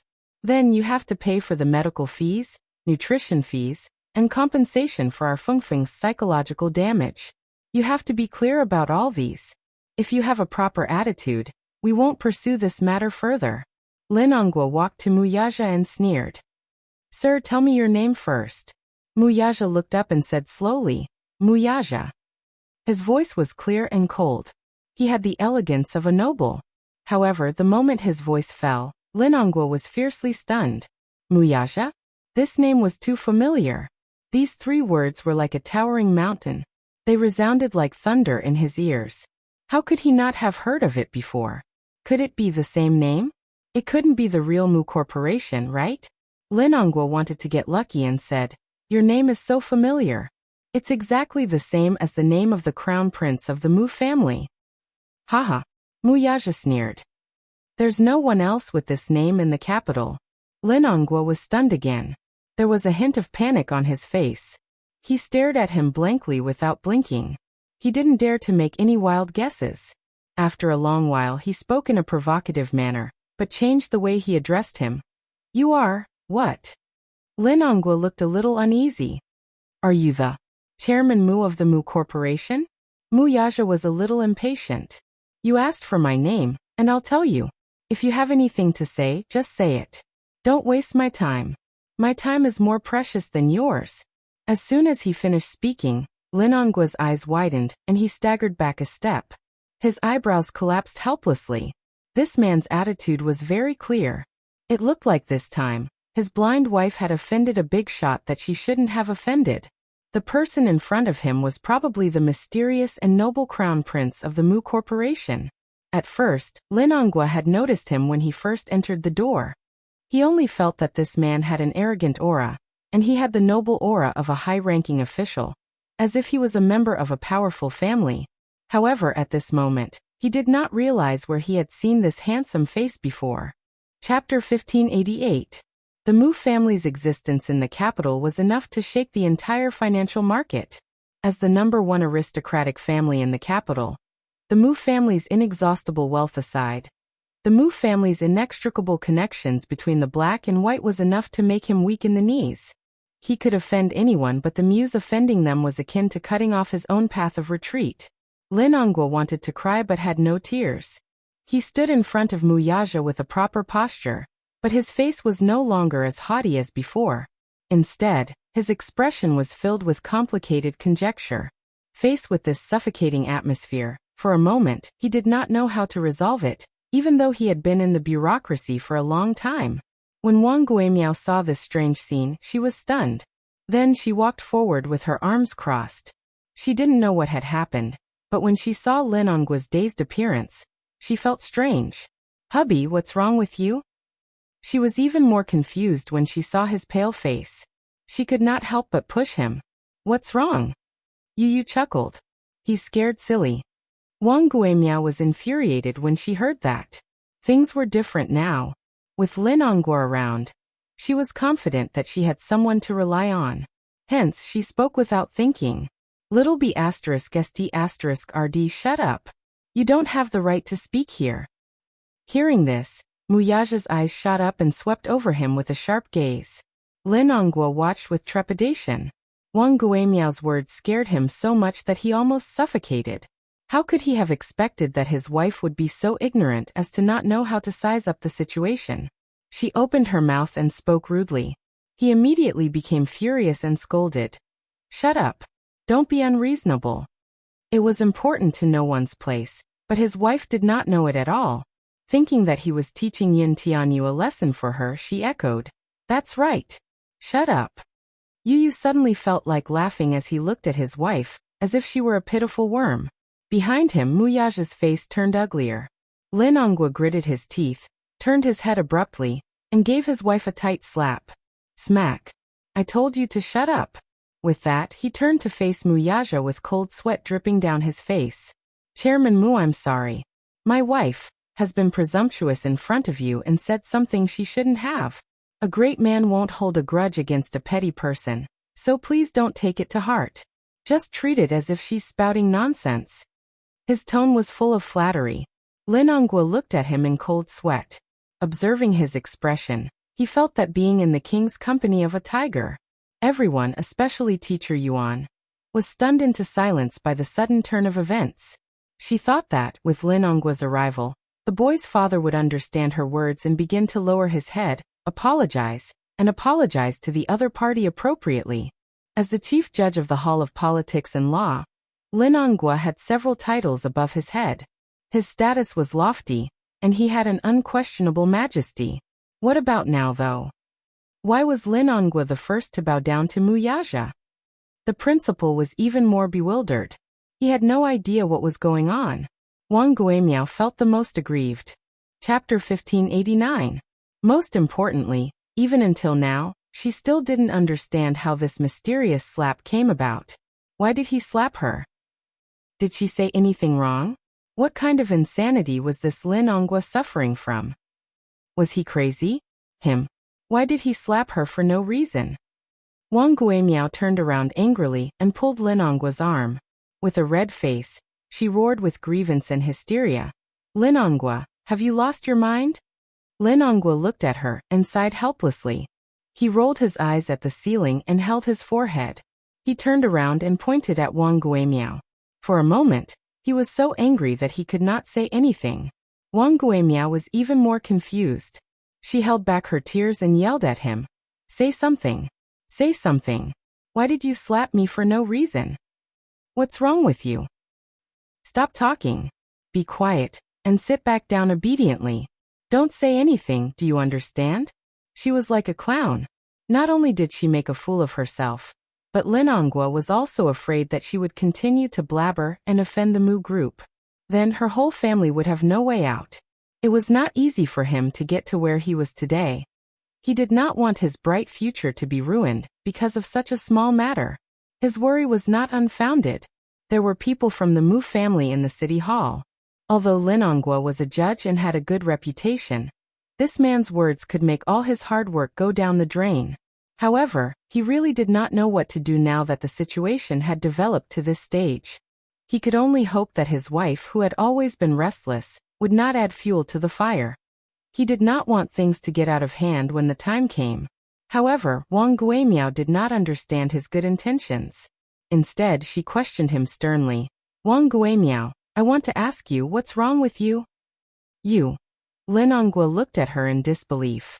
He was so impulsive that he wanted to strangle her to death. Why was she so ignorant? Was she trying to get him killed? She was a burden. He looked at her. She could not do anything right, but she was good at ruining things. You have no right to speak here. Get out of my way. Lin Ongwa, don't be too. Sit there. Lin Ongwa's tone suddenly rose, and his sharp eyes signaled. Wang Guimiao's heart suddenly skipped a beat. She was afraid of him from the bottom of her heart. The look in his eyes and the look on his face showed that he was really angry. No matter how unwilling Wang Guimiao was, she could only sit to the side dejectedly and listen obediently. Although she didn't know what she had done wrong, Wang Guimiao could only sit to the side and listen obediently. Lin Ongwa turned around and apologized to Mu Yaja with an incomprehensible reverence. Chairman Mu, I'm sorry. My wife is insensible and has offended you. Please forgive her. Offended? Mu Yaja cocked a brow, but his voice was filled with an irresistible authority. Judge Lin, how can I dare to take the blame? She just said that she's going to teach us a lesson. Lin Ongwa was so scared that he almost suffocated. He immediately shouted, How dare she? Chairman Mu, she was just joking. Yu crossed her arms and did not give him a way out. She was just joking. She even called me a little b******. Chapter 1590.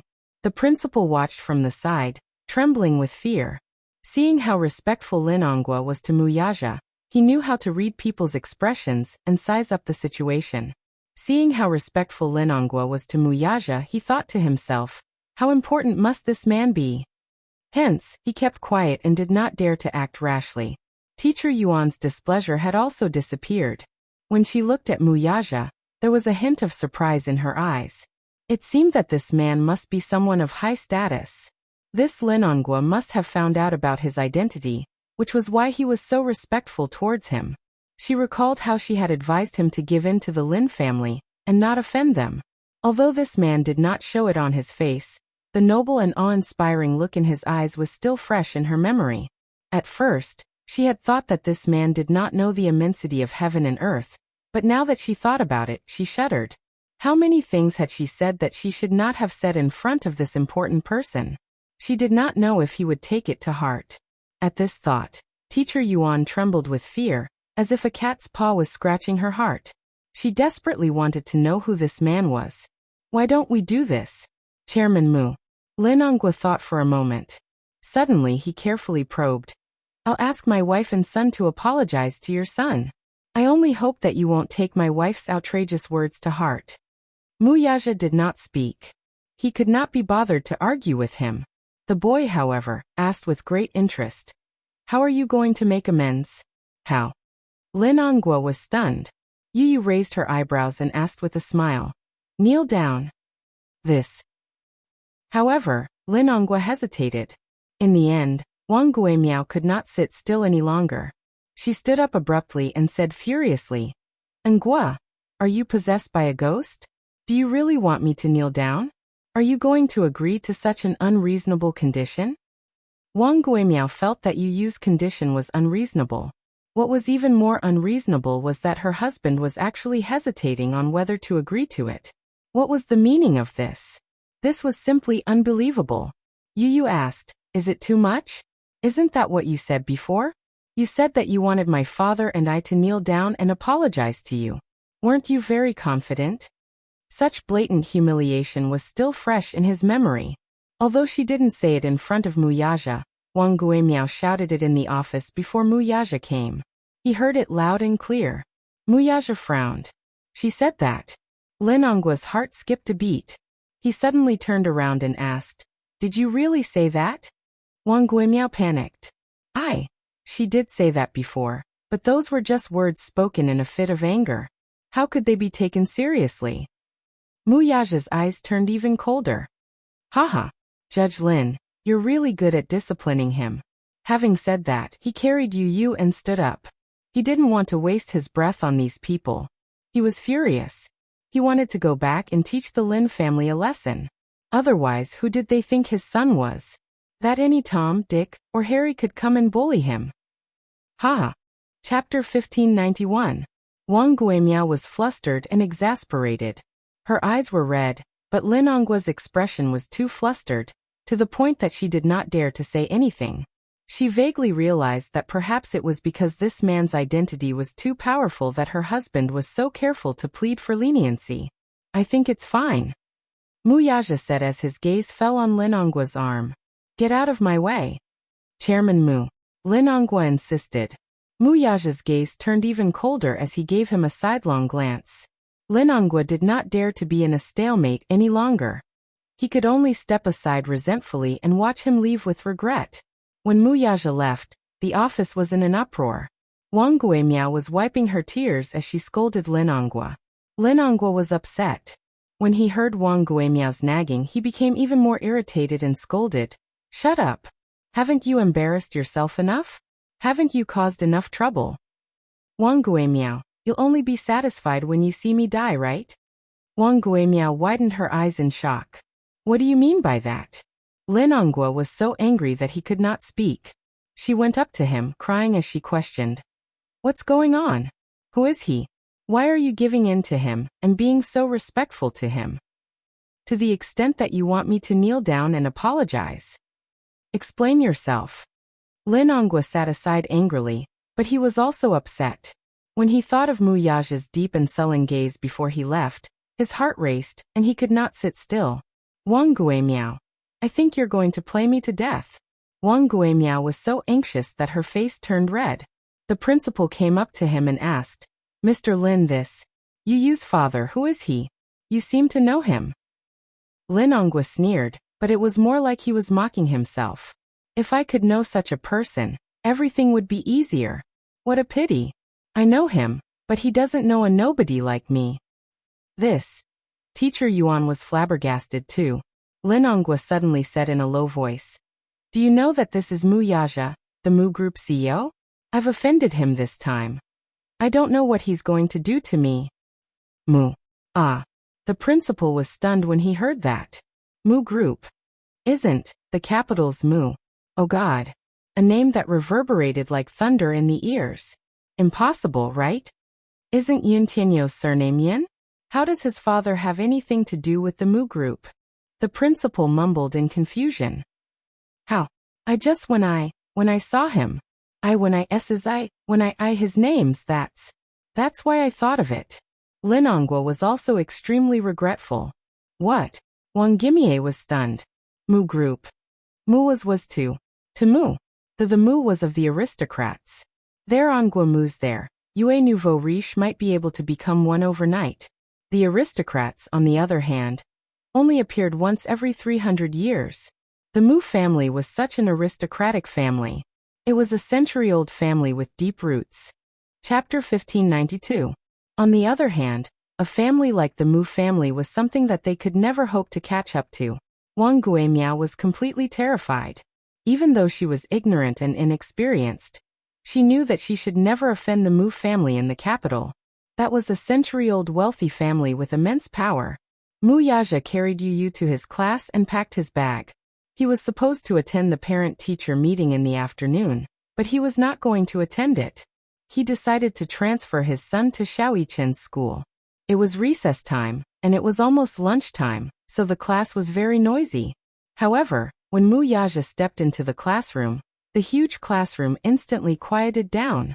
The group of little ones stared at him, and countless pairs of eyes stared at him. Some looked curiously, while others looked anxiously at him. They thought that he was a high-ranking official from the school who had come to inspect the class. Recently, the Ministry of Education had been conducting random inspections of the school's standards. Therefore, high-ranking officials from the Ministry of Education often came in and out.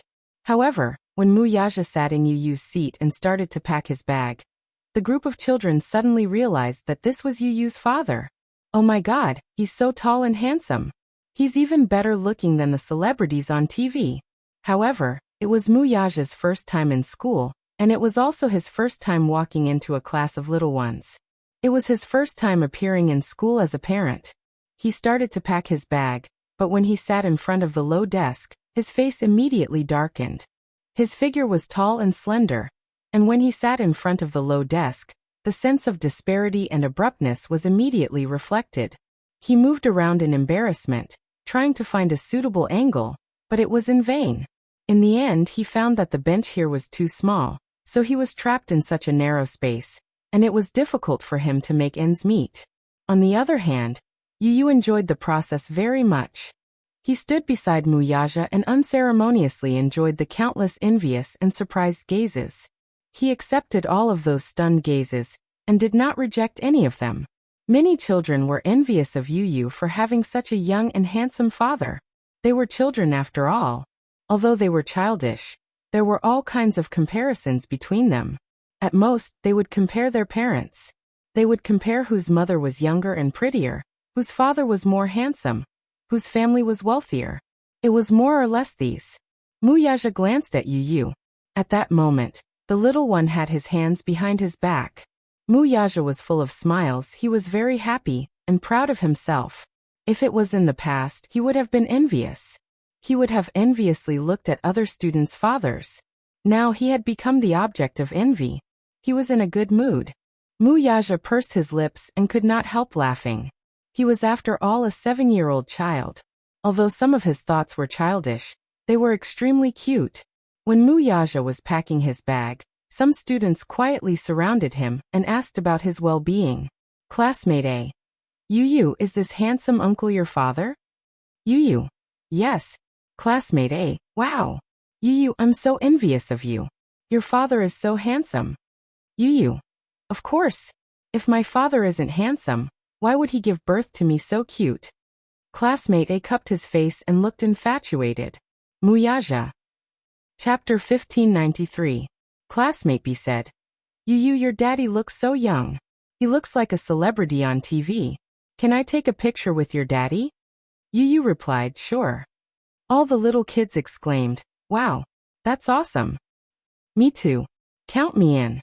As Yu was feeling smug, he walked over to Mu Yaja and whispered into his ear, Daddy, cooperate with me. Mu Yaja's lips twitched slightly. At this moment, he even wanted to hug Yu tightly. He was afraid that he would float into the sky in the next second. However, looking at the little kid's smug expression, Mu Yaja felt a tinge of sweetness in his heart. His son was proud of him. This made him happy. It turned out that it was such a wonderful feeling to be proud of a son. As he thought of this, Mu Yaja's mood improved. He raised his eyebrows and asked, How do you want me to cooperate? You just have to sit there and don't move. Hence, Mu Yaja was like a model. He maintained his upright posture. Next, he was surrounded by the little kids and they jostled and jostled for a few group photos. He didn't like to be photographed. Even the reporters with the best methods didn't have the chance to take a picture of him from the front. Now, these little kids were taking advantage of Yu Yu's relationship with him. There were also a number of infatuated little girls who were anxious to take a picture with him, and secretly touched his slender hand. Muyaja didn't know whether to laugh or cry. Classmate C said, Yu Yu, your daddy is so beautiful. Why don't I exchange places with you? I'll give you my daddy and you give me your daddy. When Yu Yu heard this, his expression became serious and cold. No. Why not? I don't want your daddy. I only have one daddy. As she spoke, Yu Yu leaned against Muyaja's side and held onto his arm. It was as if she was declaring her sovereignty and protecting her unquestionable position. Everyone sighed in disappointment. Muyaja looked at little Munchkin, who was about to fly into the sky. He didn't know whether to laugh or cry as he covered his face. However, his eyes were filled with love. Even though she felt that Yu Yu's smug look was hilarious, she also felt that he was extremely cute. As Muyaja helped him pack his bag, he stopped to flip through Yu Yu's textbook. However, when he flipped open Yu Yu's history class notes, he saw the delicate and beautiful handwriting in the book. The entire book was neat and tidy. Other than the signs of pages being folded, it looked like a new book that had just been handed out. He could tell that Yu Yu was more serious in class. He thought about how he had flipped through Xiao Chen's textbook in the past. Even though they were brothers, in terms of academics, the difference between the two of them was like heaven and earth. After packing his bag, the group of little kids saw Muyaja carrying Yu Yu and looking like he was about to leave. They all surrounded him and asked, Yu Yu, school hasn't ended yet. Are you leaving already? Yu Yu, where are you going? Yu Yu said, I have something to do. I have to go home. You guys focus in class. He only said that perfunctorily and didn't tell them that he was going to transfer schools. Firstly, it was because he had a headache dealing with these little kids. If they knew that he was going to transfer schools, they would definitely pester him nonstop and not let him go. One couldn't underestimate his charm. Chapter 1594. It had only been a month since school started, but the children in his class liked him very much. If they knew that he was going to transfer schools, they would definitely cry their hearts out. It was easy for children to become emotionally dependent. All right. Everyone was reluctant to see him leave. Goodbye, Yu Yu. Goodbye, Yu Yu, Daddy. The children walked Yu Yu and Muyaja to the entrance of the classroom and watched them leave. Muyaja carried Yu Yu. When he turned around and saw the scene of them sending him off, he could not help but smack his son's butt. Son, you're really popular in class. Yu Yu snickered. Daddy is very popular too. The little guys in the class all like you very much. Little guys? Muyaja was amused by his son's adjective. Baby, you're the same age as them. You call them little guys as if you're an old man. When Yu Yu heard this, he suddenly hugged his son's neck and kissed him on the cheek. Daddy, it's great that you're here today. Muyaja was stunned. Then he smiled and asked, What do you mean? I'm very happy today. Because your appearance proves that I'm just like them. I have a daddy who loves and dotes on me. Yu Yu's little bit of self-esteem was greatly satisfied. Actually, his self-esteem was different from the children's. In the past, he really envied those children. They had a daddy, a mommy, and a happy family of 3. Today, his daddy was like a god who had descended from the sky and appeared by his side. Yu Yu gently rested his head on his shoulder. His pink lips curved slightly as he snickered. To be honest, I've been dreaming of this day for as long as I can remember. In the past, he had imagined that when he was in school, his daddy would suddenly appear at the classroom window like the other children's fathers. He would look at him gently and lovingly. He had been waiting for this moment for a very, very long time. Muyaja carried him. Although he had a heavy backpack on his arm, he did not find it strenuous at all. While she was gratified to hear the boy's confession, she also tasted a tinge of heartache. As lucky as he was, meeting Yin Shirshir was the luckiest thing that had ever happened to him. Because of her, he had a pair of obedient sons. After he carried Yu Yu into the car, Muyaja drove back to the office of the office. Headmaster Dong smiled politely. Hey, Chairman Mu. What are you saying? This is what I should do. Haha. Daddy, your office is so big. Is it? Chapter 1595. Yu nodded and gave a more pertinent comment. Yes, it's a little bigger than my office. Muyaja was speechless. This little guy. He did not bother to hide the arrogance and insolence in his words. He had really surpassed his father. His son, while he was still studying business, was already managing a company. But I don't like business. I always feel that it looks a little lifeless. In comparison, I prefer things with a technological feel. As he spoke, he was suddenly attracted by a pile of documents on the desk. He could not help but reach out to take them. Muyaja, on the other hand, seemed to be deliberately going against him as he quickly stopped the boy's hand from reaching out to grab it. Facing Yu's puzzled gaze, Muyaja blinked lightly and said mysteriously, "Baby, these are the financial group's trade secrets." With that, he narrowed his eyes and pretended to be wary as he sized him up. Yu's eyes twitched violently. "Daddy, you're wary of me. Do you think I'm wary of you? You broke through Dishing Financial Group's defense network so easily. I can't guard against you even if I wanted to." "Of course." Yu snorted proudly. "That's why I can't let you see these trade secrets." Yu's smile froze. Then he huffed and crossed his arms. "Emph. Daddy, you're so petty. I'm just taking a look. I won't do anything. Can you understand them?" "Of course. Perhaps I can give you some original suggestions." "That good?" Muyaja teased him.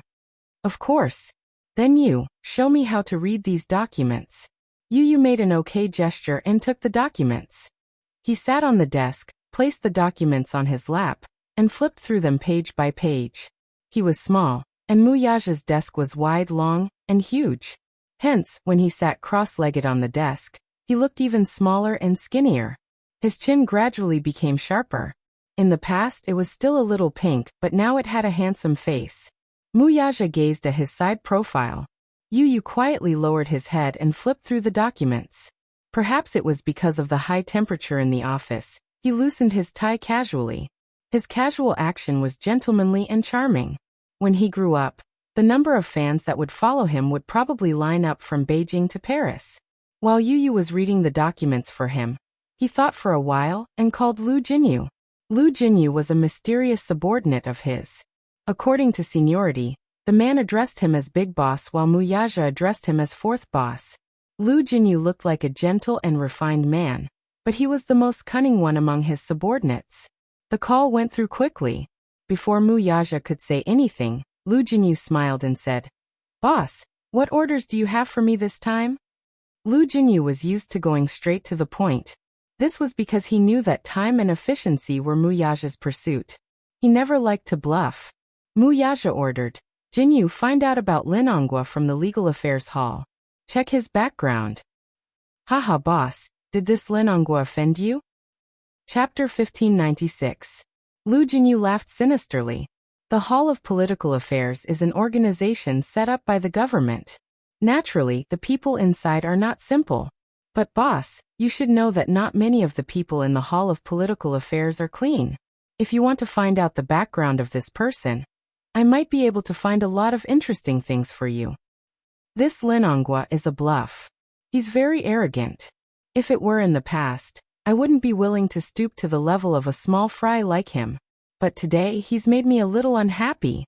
At the end of his sentence, Muyaja's voice suddenly deepened, and he gave a certain hint.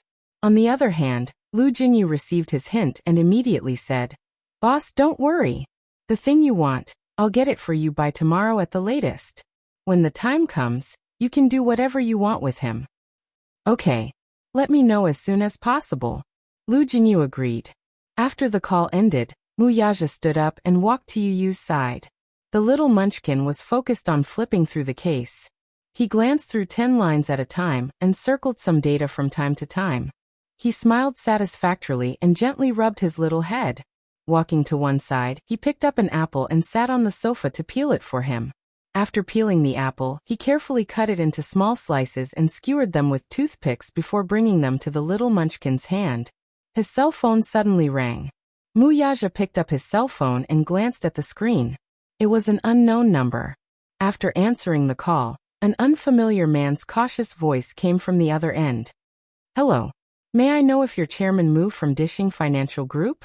Mu Yaja smiled slightly. Although the other party did not state his identity, he immediately guessed who this person was. As the head of the city hall, you're indeed very capable. But don't you think it's inappropriate to use your power to investigate my personal number? Jiang Hongwei was shocked.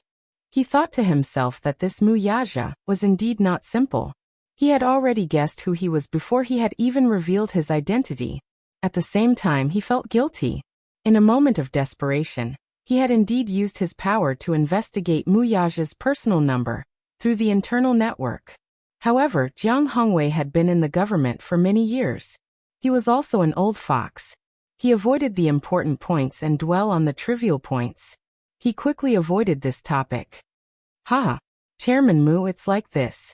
Just now I got the news. I heard that your men are collecting information about Lin Onghua. I'd like to ask what's going on. Did he offend you? Jiang Hongwei was over 50 years old. To be able to sit in such a position as the city hall director, he was definitely not an ordinary person. Even if there was a slight disturbance, he would be extremely alert. As soon as he gave the order and Lu Jinyu did something, the news reached Jiang Hongwei's ears. People like them had always been very sensitive to this kind of thing. They had called in a hurry just to sound out the situation. Mu Yaja couldn't be bothered to pay attention to him. He lazily asked, "What do you think?" His words had a deep meaning, but it made Jiang Hongwei even more worried. Chairman Mu, tell me, how did Lin Onghua offend you? Offend you? Mu Yaja laughed mockingly. I'm afraid it's not appropriate for you to ask me this question. Chapter 1597. Mu Yaja said slowly, the people in the city hall are all so capable. Director Jiang, if you don't control your subordinates, you won't be able to protect yourself if something fishy happens to them.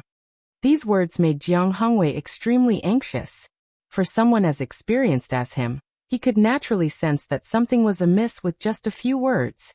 It seemed that Lin Onghua had offended the person he shouldn't have offended the most. However, he had already expected this to happen. His phone call was just to sound out Lin Onghua. Naturally, he didn't care about Lin Onghua. Still, after working together for so many years, some interests were intertwined. Jiang Hongwei was worried that Lin Onghua would be foolish enough to provoke Mu Yaja into a fit of rage. If that were to happen, the whole city hall would be wiped out in one fell swoop. It wasn't easy for him to climb to his current position.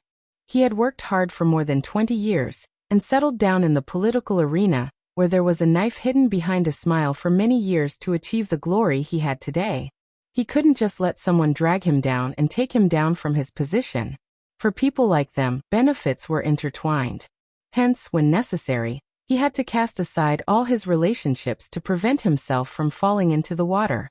That would not be worth the loss. Chairman Mu, it seems that Lin Onghua must have caused you trouble. I didn't mean anything else by making this call. I just wanted to ask, how are you going to deal with him? By the way, Chairman Mu, I hope that you won't implicate the innocent because of Lin Onghua. As he said this, Jiang Hongwei laughed awkwardly. Mu Yaja chuckled along too, but he quickly stopped laughing. His voice deepened, but it was filled with an irresistible authority. Implicating the innocent? Haha. Let's see how you stand on this matter, Director Jiang. Anyway, this Lin Onghua isn't reliable. He uses his status to do whatever he wants. If you keep such a subordinate by your side, he will only harm you. As for how I'm going to deal with him, you don't have to ask. If you know what's good for you, you probably know what to do next. Jiang Hongwei was silent for a while on the other end of the phone. He suddenly understood and said with a smile, Chairman Mu, don't worry. I understand what you mean. Next, I'll do what you want me to do. After saying this, he thanked him profusely and hung up the phone. Less than 15 minutes later, Lu Jinyu called to say that an anonymous email had been sent to his mailbox. The email contained some evidence against Lin Onghua. How could a person like Lin Onghua not have any stains on him? For the time being, let's not talk about his corruption and bribery. Just the fact that he had embezzled a few bad assets through his connections with the government and business, and through his friends, he reinvested and rebuilt them. Moreover, the stolen money amounted to more than 1 billion, which was enough to send him to prison for the rest of his life. There was no need to think too much of him. Jiang Hongwei wasn't stupid. He was a shrewd person. Seeing Lin Honggua's decline, he couldn't just sit by and watch. He also couldn't let himself be dragged down by him. Lin Honggue was a very capable person. As his chess piece, he had also obtained many benefits for him. However, a chess piece was a chess piece after all. He had no value to be used, so he should be abandoned. Chapter 1598. He was a sly old fox. Since he was working with Lin Honggue, he naturally had a backup plan. Mu Yaja said, "Since someone has sent you these documents, you should know what to do next." On the other end of the line, Lu Jinyu laughed inwardly. Jiang Hongwei is indeed a sly old fox. He's really good at adding insult to injury. This kind of person is not easy to control. Fortunately, I still have some evidence of his crimes in my hands. Mu Yaja hummed in acknowledgement before changing the topic. "You can handle this matter. I'm at ease with you handling it." "What are you talking about, boss? When have I ever made a mistake? Just wait for my news." With that, he hung up the phone. Mu Yaja got up and walked to Yu Yu. He saw that the stack of cases beside him had already been dealt with. He picked them up and glanced at them. When his gaze fell on the comments at the end, he raised his eyebrows in surprise. Yu Yu was fully focused on reviewing the last document. When he looked up, he saw Mu Yaja's shocked expression. He was puzzled. "Daddy, what's wrong?"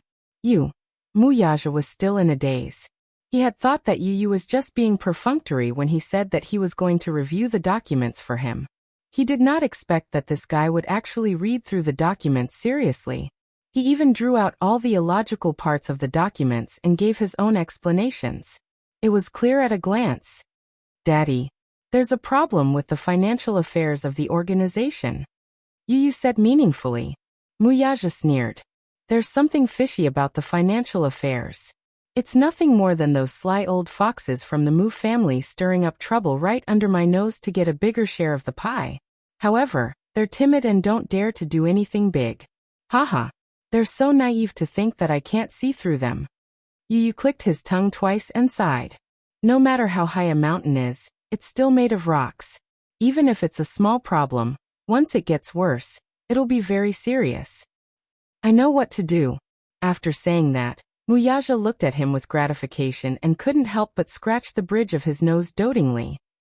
"Your shrewdness is just like your father's. Using me to boast, Daddy doesn't know how to be ashamed." Yu Yu stuck her tongue out mischievously. Then she hooked her arms around his shoulders and snuggled into his embrace.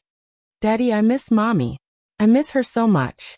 I feel like I haven't seen her for hundreds of years." As he spoke, his little face collapsed in grievance, but his eyes were filled with sadness. Mu Yaja's face darkened slightly. For the past few days, Yin Shishir had not sent any messages. As for Yu Yu, the most recent time they had been in contact was during a video call last weekend. In the video call, Yin Shishir was dressed in an ancient costume. She didn't even have time to remove her exquisite makeup. Her clothes were scattered and she wore a golden hairpin with tassels on her head. She couldn't hide her fatigue. When she had the video call with him, she had been secretly hiding in the changing room during a break in filming. She had purposely lowered her voice when she spoke. After that, other than a few messages, they had lost contact.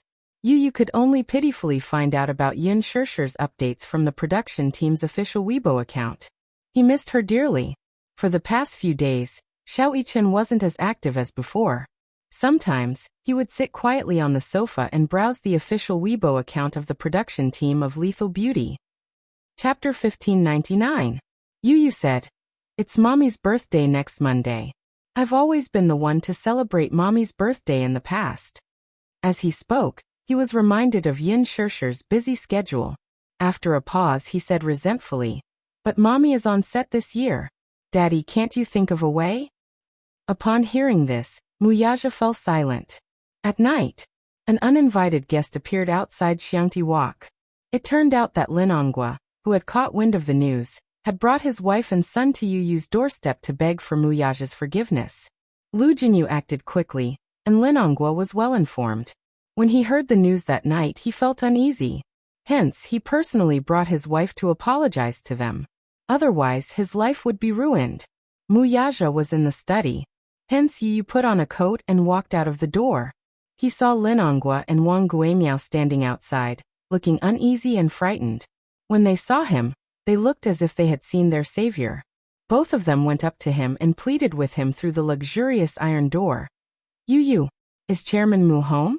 Let me see Chairman Mu, will you? All right. Uncle is begging you. At this moment, Lin Hongua was no longer as arrogant and overbearing as before. His worried face was full of helplessness. Beside him, Wang Guimiao looked even worse. She was bloated and looked gloomy. Her eyes were red and swollen, as if she had been crying miserably. At this moment, she was no longer wearing the exquisite makeup she had been wearing in the afternoon. Her face was gloomy.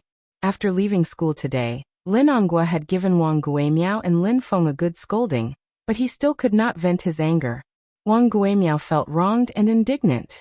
However, she was stubborn, so she retorted stubbornly. In a fit of anger, Lin Hongua looked at her sternly and slapped her in front of everyone in the office. Wang Guimiao and Lin Feng were stupefied. After being married for so many years, the couple had always been very harmonious. The reason why Lin Hongua could be where he was today was because of the support of the Wang family. Therefore, even if there were many things about Wang Guimiao that made him unhappy, he still tolerated them. Today was the first time he had hit her. Wang Guimiao couldn't believe it. Filled with anger and grievance, she burst into tears in front of so many people. However, Lin Hongua didn't comfort her like before.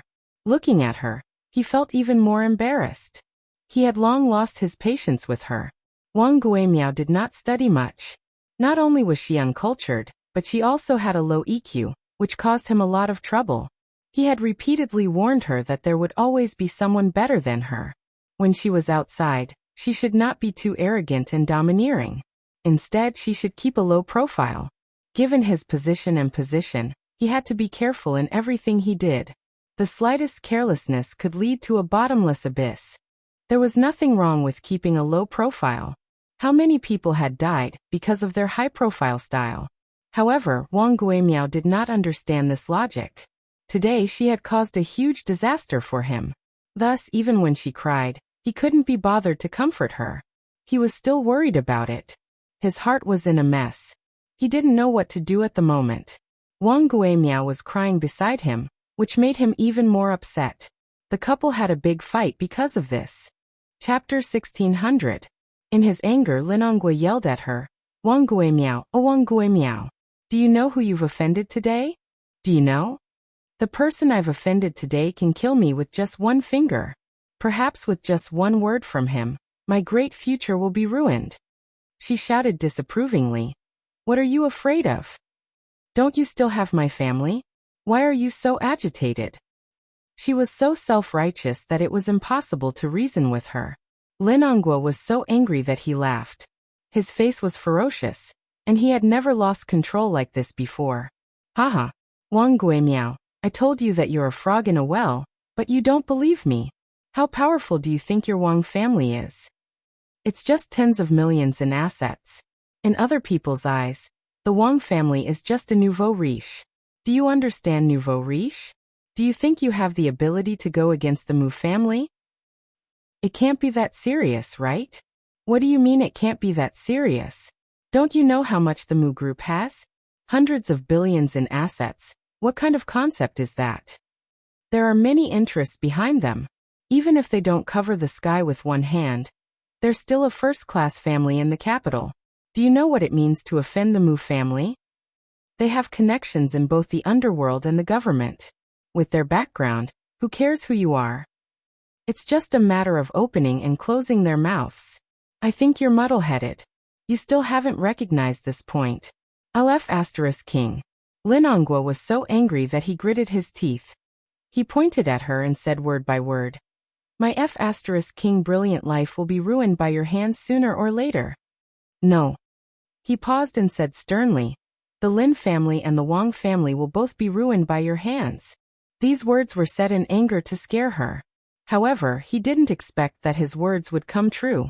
Lin Hongua didn't expect Mu Yaja to make a move so quickly. The storm came suddenly and violently. After he heard the news, his mind went blank for a moment. According to the insider, Muyaja's side had already obtained some evidence of his crimes. The next step was to hand this evidence over to the Commission for Discipline Inspection. What was left was probably the end of his world. Over the years, Linongwa had done a lot of things.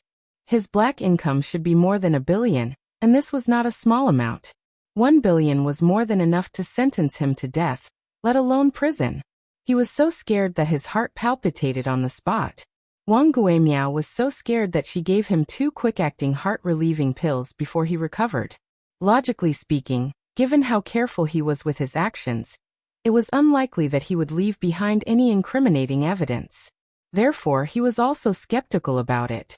However, when he dialed Jiang Hongwei's number, Jiang Hongwei only vaguely reminded him, "Haha, Ongwa, now that something like this has happened, you can only pray for yourself."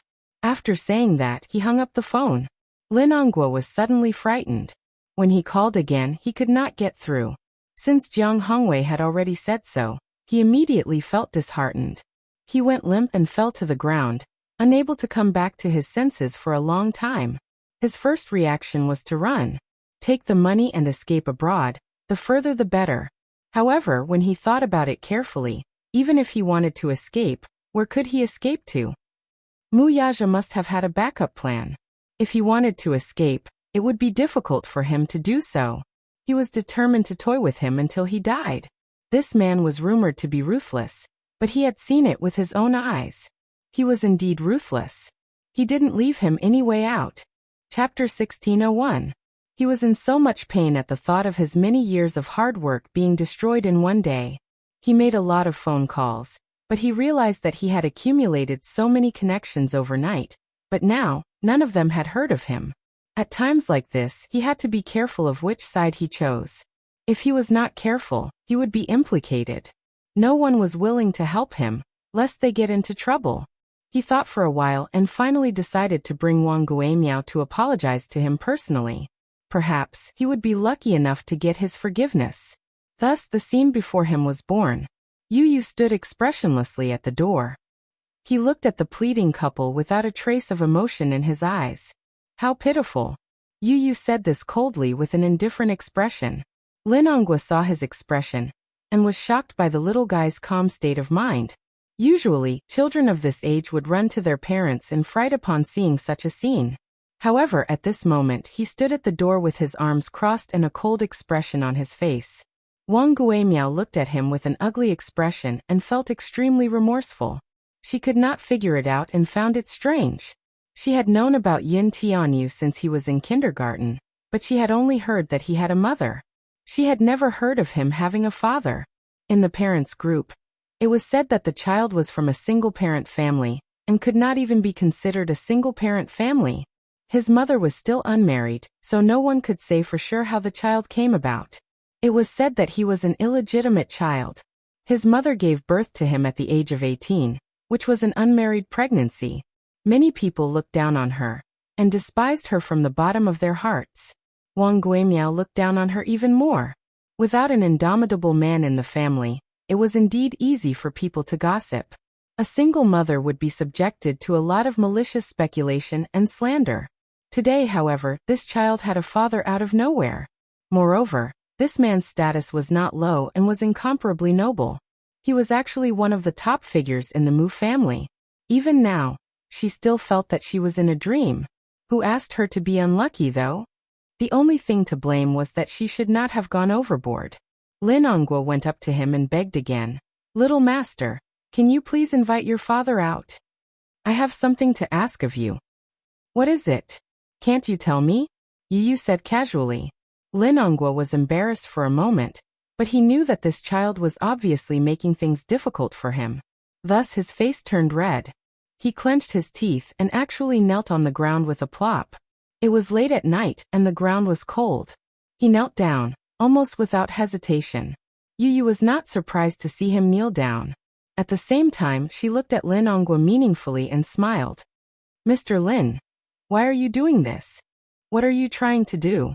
"Little lord, I'm here to apologize to you and your father." As Lin Ongwa spoke, he fiercely pulled Wang Guimiao. Wang Guimiao was caught off guard and fell to her knees as well. A sharp pain came from his knee. However, She couldn't care about anything else. In any case, he had already lost all his face, and there was nothing he could do to regain it. Chapter 1602. Even though she did not believe it, Wang Guimiao knew that Lin Onghua was in a panic. Lin Onghua said that the Mu family had secretly obtained some evidence of his crimes. If they didn't take any action and beg the Mu family to be merciful, the only thing that awaited the Lin family and the Wang family would be death. Wang Guimiao knew a little about Lin Onghua's actions in the past few years. She knew that if the evidence of his crimes was in the hands of others, it would be as good as having his life in the hands of others. Hence, she did not care about her pride anymore.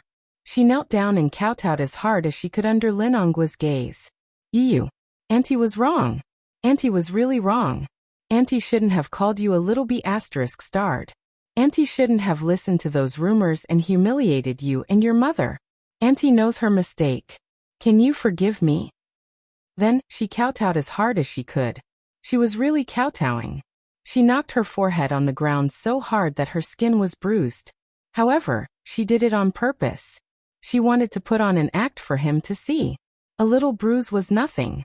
If she could beg the Mu family to be merciful, so what if she got bruised and bled a little? Yu yawned and said lazily, Okay. I know, I forgive you. Lin Onghua was overjoyed when he heard that. Really? Wang Guimiao was surprised. She looked up with her eyes wide open and smiled through her tears. She was in a sorry state and her hair was disheveled. She looked disgusting. Yu did not want to look at her.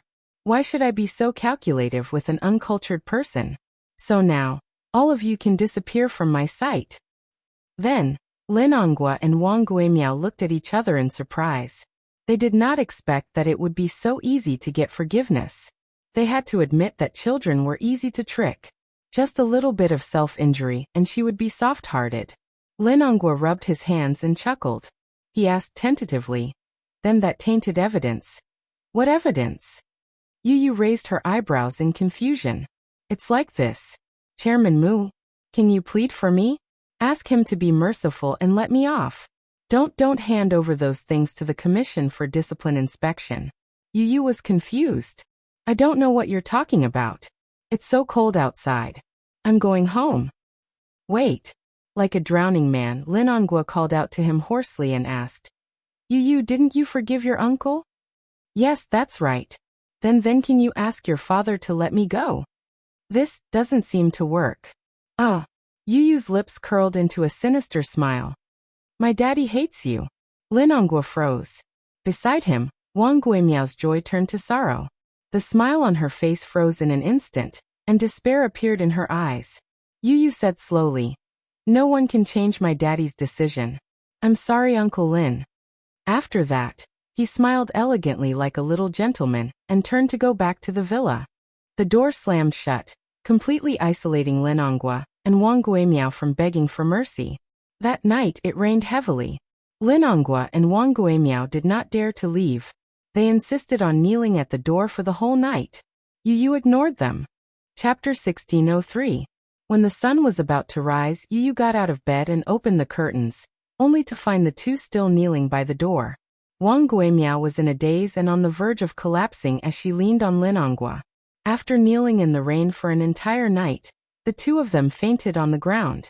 Not long after, they were carried away by the ambulance. Lu Jinyu was also very efficient. After sorting out the documents, he submitted the evidence of Lin Onghua's crimes to the disciplinary committee. Soon the documents were issued. Lin Onghua was taken away for investigation. After the investigation, Lin Onghua was accused of corruption, embezzlement, collusion with illegal businesses, embezzlement of non-performing assets, and embezzlement of more than 1 billion yuan. This case caused a huge uproar. Even the Wangs were implicated and their family assets were destroyed. Of course, this was all in the future. Before the admission procedures were completed, it happened to be Friday. Yu asked Li Hanlin to drive him to the supermarket to buy some baking ingredients. He planned to bake a birthday cake for Yin Shirshir when he got home. He was the one who had made the cake last year. However, at that time, he had just started baking and was not very familiar with it. Hence, the cake did not taste good. However, Yin Shirshir liked it very much. This time, Yu secretly decided that he must bake a super delicious cake for Mommy's birthday. He would send it to Mommy when he visited her at work. When he got home, Yu rushed into the kitchen and skillfully separated the egg yolk from the egg white. He then mixed the egg white evenly with the egg whisk. He was already extremely familiar with this series of processes. In the past, he would often bake some small cakes as a snack.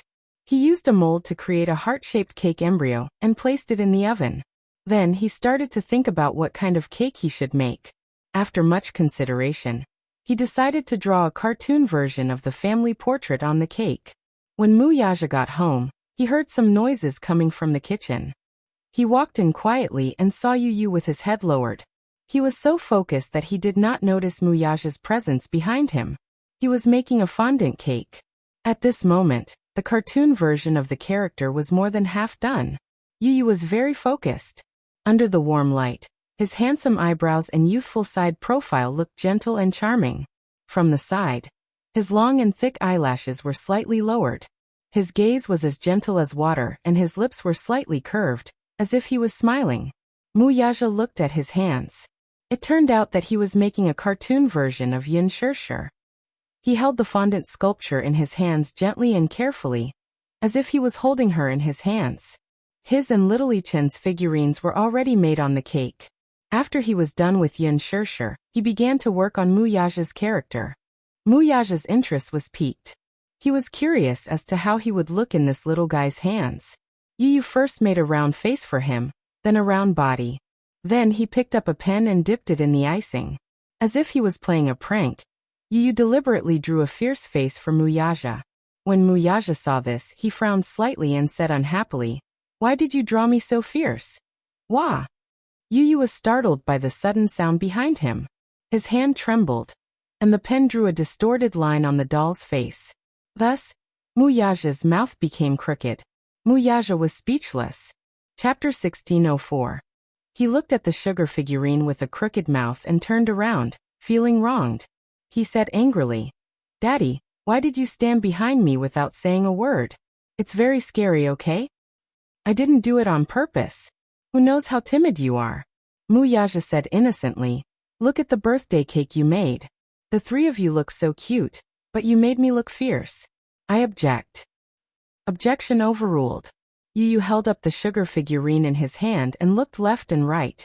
He compared it to the real person and suddenly expressed his opinion. "It's very similar. Muyaja, it's your fault for always pulling a long face." Yu then looked at the crooked mouth of the sugar figurine and laughed. "Daddy, you're so pitiful. Your mouth is crooked. It's all your fault." Muyaja said, feeling wronged. Yu retorted, "It's your fault for not saying a word when you came in. You stood behind me and gave me a fright. Otherwise, I wouldn't have failed." Muyaja smiled and hugged him from behind. He rested his chin on Little Munchkin's shoulder and looked at his frosted hand. He couldn't help but laugh. "Is this your birthday present for Mommy?" "Yes." Yu fixed the adorable Muyaja figure on the cake, and then remembered to finish it. He continued what he was doing and asked, "Daddy, does the cake look good?" Muyaja thought seriously for a while and then commented, "It's not bad." "What do you mean by not bad?" Yu protested unwillingly. "I think it's great. Can I eat the sugar figurine on the cake?" "Other than Mommy and me, you can eat the rest," Yu said generously. Muyaja frowned but pretended to be unhappy and teased him. "Why can I only eat mine and Xiao-Ichen's but not yours and Mommy's?" "Hehe. Because Mommy's are the cutest, no one is allowed to eat them." After completing the last step, Yu looked at the finished product and reveled in her exquisite craftsmanship. "What a beautiful cake. I made it myself. Mommy will definitely like it." After speaking, Yu turned around and hooked her arm around Muyaja's shoulder. "Daddy, when are we going to visit the set?" "When Xiao-Ichen is out of school, we'll visit the set." "Long live." Yu was elated. "I can finally see my dearest Mommy. Last night, I missed her so much that I couldn't sleep. Mommy must have forgotten that today is her birthday. I must give her a birthday surprise from the sky." Muyaja scratched his nose affectionately. "Okay." When Xiao-Ichen came home from school at 3 o'clock, he saw Yu placing the finished cake in the kitchen. He went over and looked at it for a long time. He was so hungry that he almost drooled. He turned around and ran over to Yu, chirping happily like a little bird. Yu, did you personally make that birthday cake for Mommy? Yes. I made it. Yu was very pleased with herself. Xiao Yichen was very hungry. He pestered him and asked, when are we going to visit her at the set? Last night, the three of them had discussed that on her birthday, they must visit the set and give Yin Shirshir a birthday surprise. The two little lads were so excited about their birthday that they couldn't sleep well. Chapter 1605. Yu snorted. Mommy will definitely like my cake more. Xiao Yichen whimpered and looked down pitifully. Yu, you're a bully. Are you saying that my present isn't nice? I can't help it. It's your fault for being so stupid. But you're so stupid, so you've already improved a lot. Xiao Yichen wagged his tail again. Really? I think so too, hee. Then he pestered Muyaja and asked, Daddy, what birthday present did you prepare for Mommy? Muyaja smiled deeply and pressed his slender fingers against his lips, pretending to be mysterious. Xiao Yichen shouted, Stingy. Daddy is so stingy. Just as Yu had expected, Yin Shirshir had indeed forgotten that it was her birthday today. She was completely unaware of the upcoming birthday surprise. Early in the morning, she rushed to the set, changed into an ancient costume, put on makeup, and participated in the filming. The sun was shining brightly these few days, so there were many outdoor scenes. Yin Shirshir was inevitably nervous because it was her first time using a wire. On the set, Director Gu and the martial arts master were nervously discussing the upcoming wire scene. Yin Shirshir changed into a pink silk dress. The next scene was her encounter with the male lead, Yin Cheng, played by Hua Jin. In the plot, the prince's mansion was holding a birthday party. Qin Xueyao, who was playing the role of Qin Xueyao, climbed a tree to pick up a kite. She accidentally slipped and fell from the tree. The male lead appeared and saved her. When the two met, Qin Xueyao fell in love with Yin Cheng at first sight. There were two scenes today. One was between Yin Shirshir and Hua Jin, and the other was between Yin Shirshir and Lin Ji. Yin Shirshir changed into her costume and was familiarizing herself with the camera position. Positioning was very important when filming, so she had to familiarize herself with it in advance. In addition, she was worried that she would not perform well in the wire scene and was under a lot of pressure. Suddenly, there was a fierce commotion on the set. Yin Shirshir turned around and saw countless flashing lights. It turned out that Lin Ji had changed into her costume and appeared on the set. Today there were many reporters visiting the set. However, as the media, the main visitors were naturally the female lead, Lin Ji, and the male lead, Hua Jin. The audience was looking forward to the collision and sparks between the number one young man in ancient costumes and the number one actress in ancient costumes.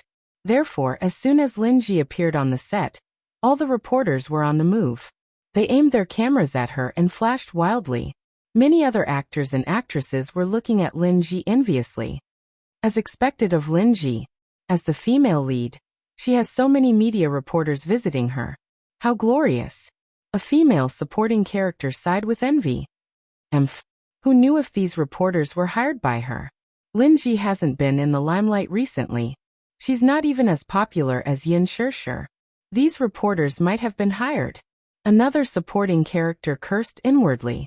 Along the way, Lin Ji's appearance caused a stir on the set. She seemed to enjoy the sensation and smiled at the reporters from time to time. She seemed to have come prepared. She had on exquisite makeup and was posing and flirting under the flashing lights. All the reporters surrounded her excitedly and handed microphones to her from time to time to interview her. Lin Ji noticed that Yin Shirshir was also looking at her.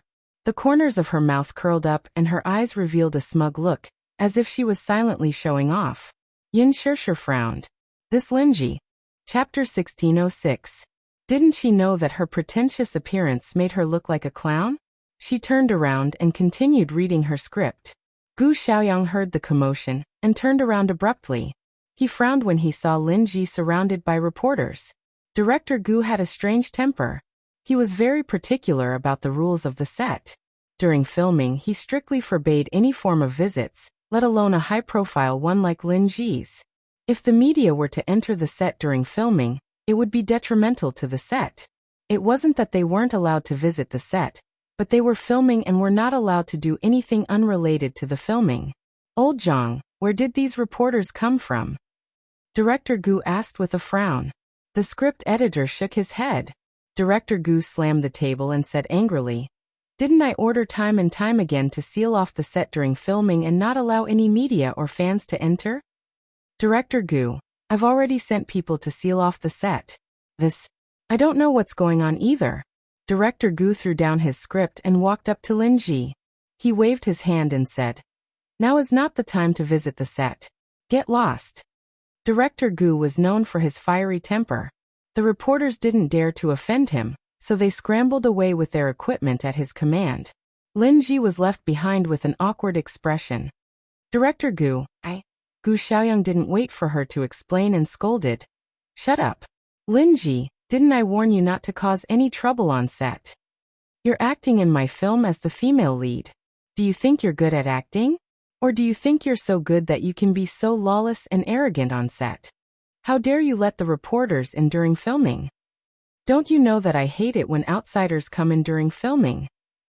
Director Gu didn't give Lin Ji any face in front of everyone. Lin Ji's face turned green and red. She was extremely embarrassed. Director Gu, "You've misunderstood me. I don't know how these reporters got in." "You don't know?" Director Gu sneered. "Don't you know best how they got in? Why are you acting dumb in front of me? Do you think I'm easy to fool? Are you a best actress?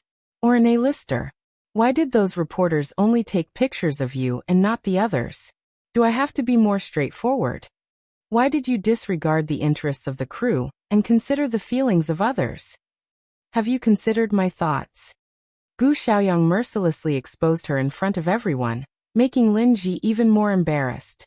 The supporting actress who had guessed that Lin Ji had hired a reporter to visit her on set sneered. "I knew it. Haha." Lin Ji still wanted to explain. Gu Xiaoyang didn't want to listen to her excuses. "Look at your face. What the hell is that makeup on? Didn't I ask the makeup artist to do willowy eyebrows and cherry lips for you?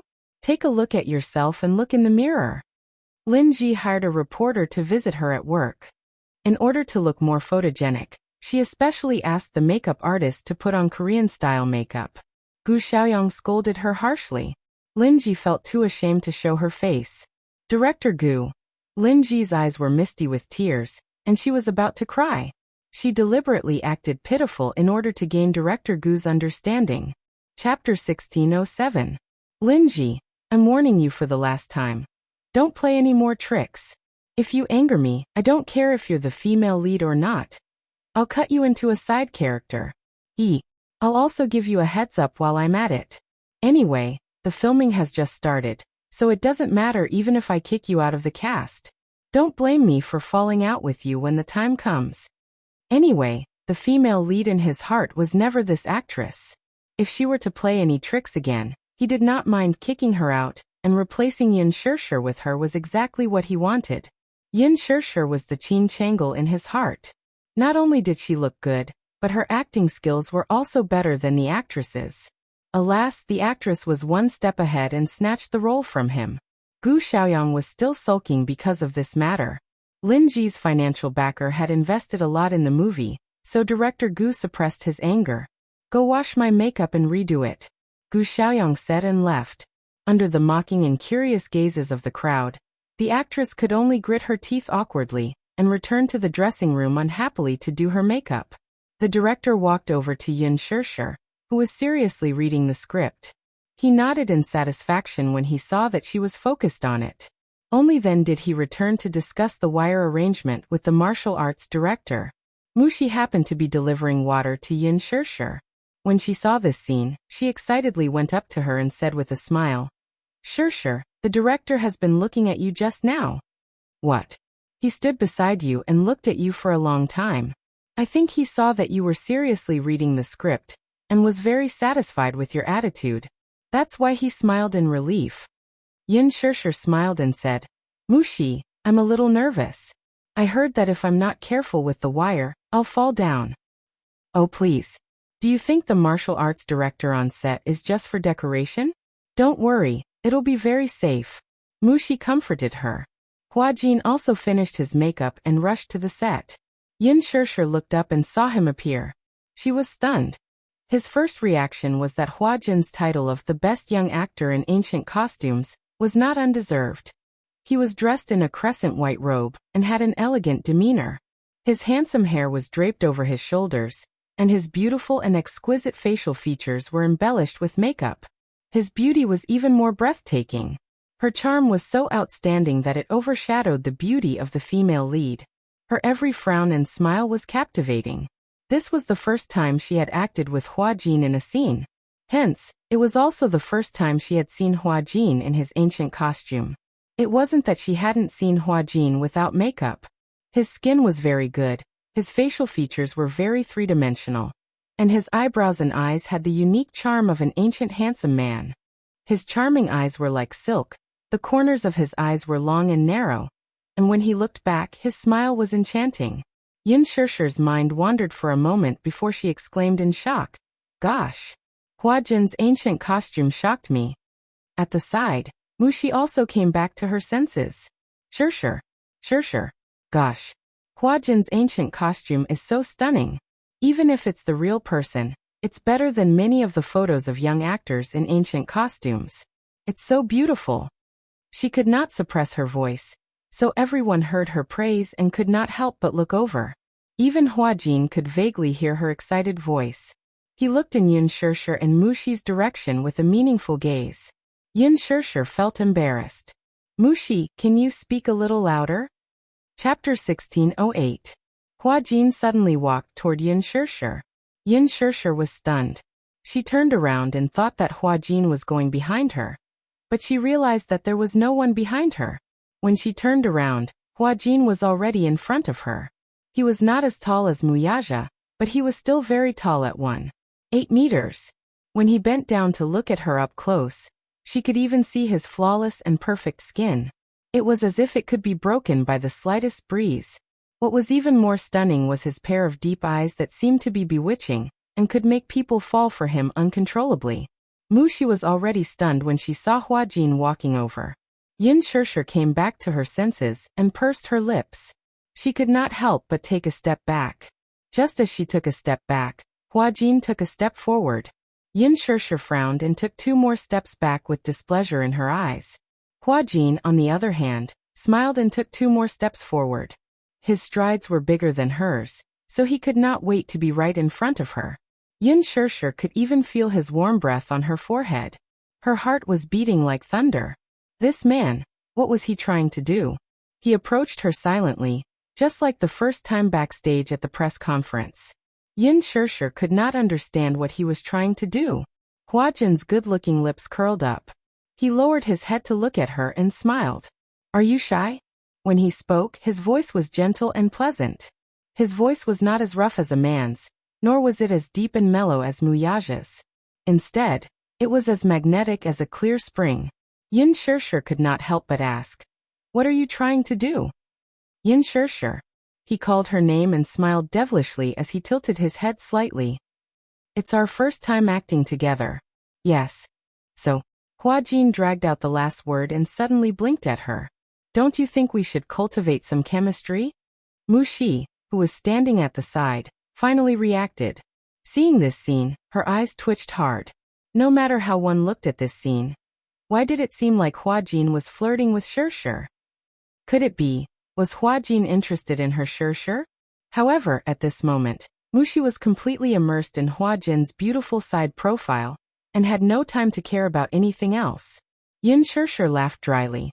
"Develop tacit understanding? I don't know what you're talking about. But can you not stick so close to me?" "Close?" Huajin didn't think so. "Is it close? Men and women don't know what they're doing. It's best if we keep our distance." However, Huajin felt that her answer was very cute. "This distance isn't considered close."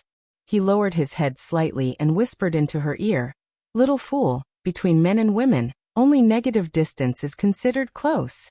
Negative distance. Yin Shirshir was confused and didn't even think of the evil side. Huajin felt that her reaction was very interesting. How could there be such an innocent woman in the entertainment industry? She was so silly that it was cute. Looking at his meaningful smile, Yin Shirsha realized what he meant by negative distance. She suddenly stretched out her hands and pushed him away. Jerk.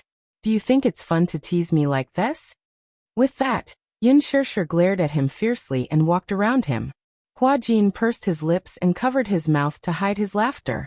He was as mischievous as a lazy kitten that had secretly eaten meat. He relentlessly chased after her and followed behind her. A strand of his handsome hair hung by his ear, making his skin seem even fairer than snow. Chapter 1609. Hua Jin's voice was as gentle as a clear spring, youthful and magnetic. He was very close to her. No matter how Yin Shirsha tried to avoid him, he would still come up to her and stick to her side. Mushi came back to her senses abruptly and followed him. There were many supporting roles and extras on the set. Among them, many were Hua Jin's fans. Lethal Beauty was recruiting extras for the sake of Hua Jin being the male lead. Many of them did not want to be paid to join the cast, all for the sake of being able to catch a glimpse of the most handsome man in ancient costume from the nearest distance. Hence, when Yin Shirsha and Hua Jin walked one after another, many people cast strange and passionate gazes at them. Yin Shirsha was very sensitive.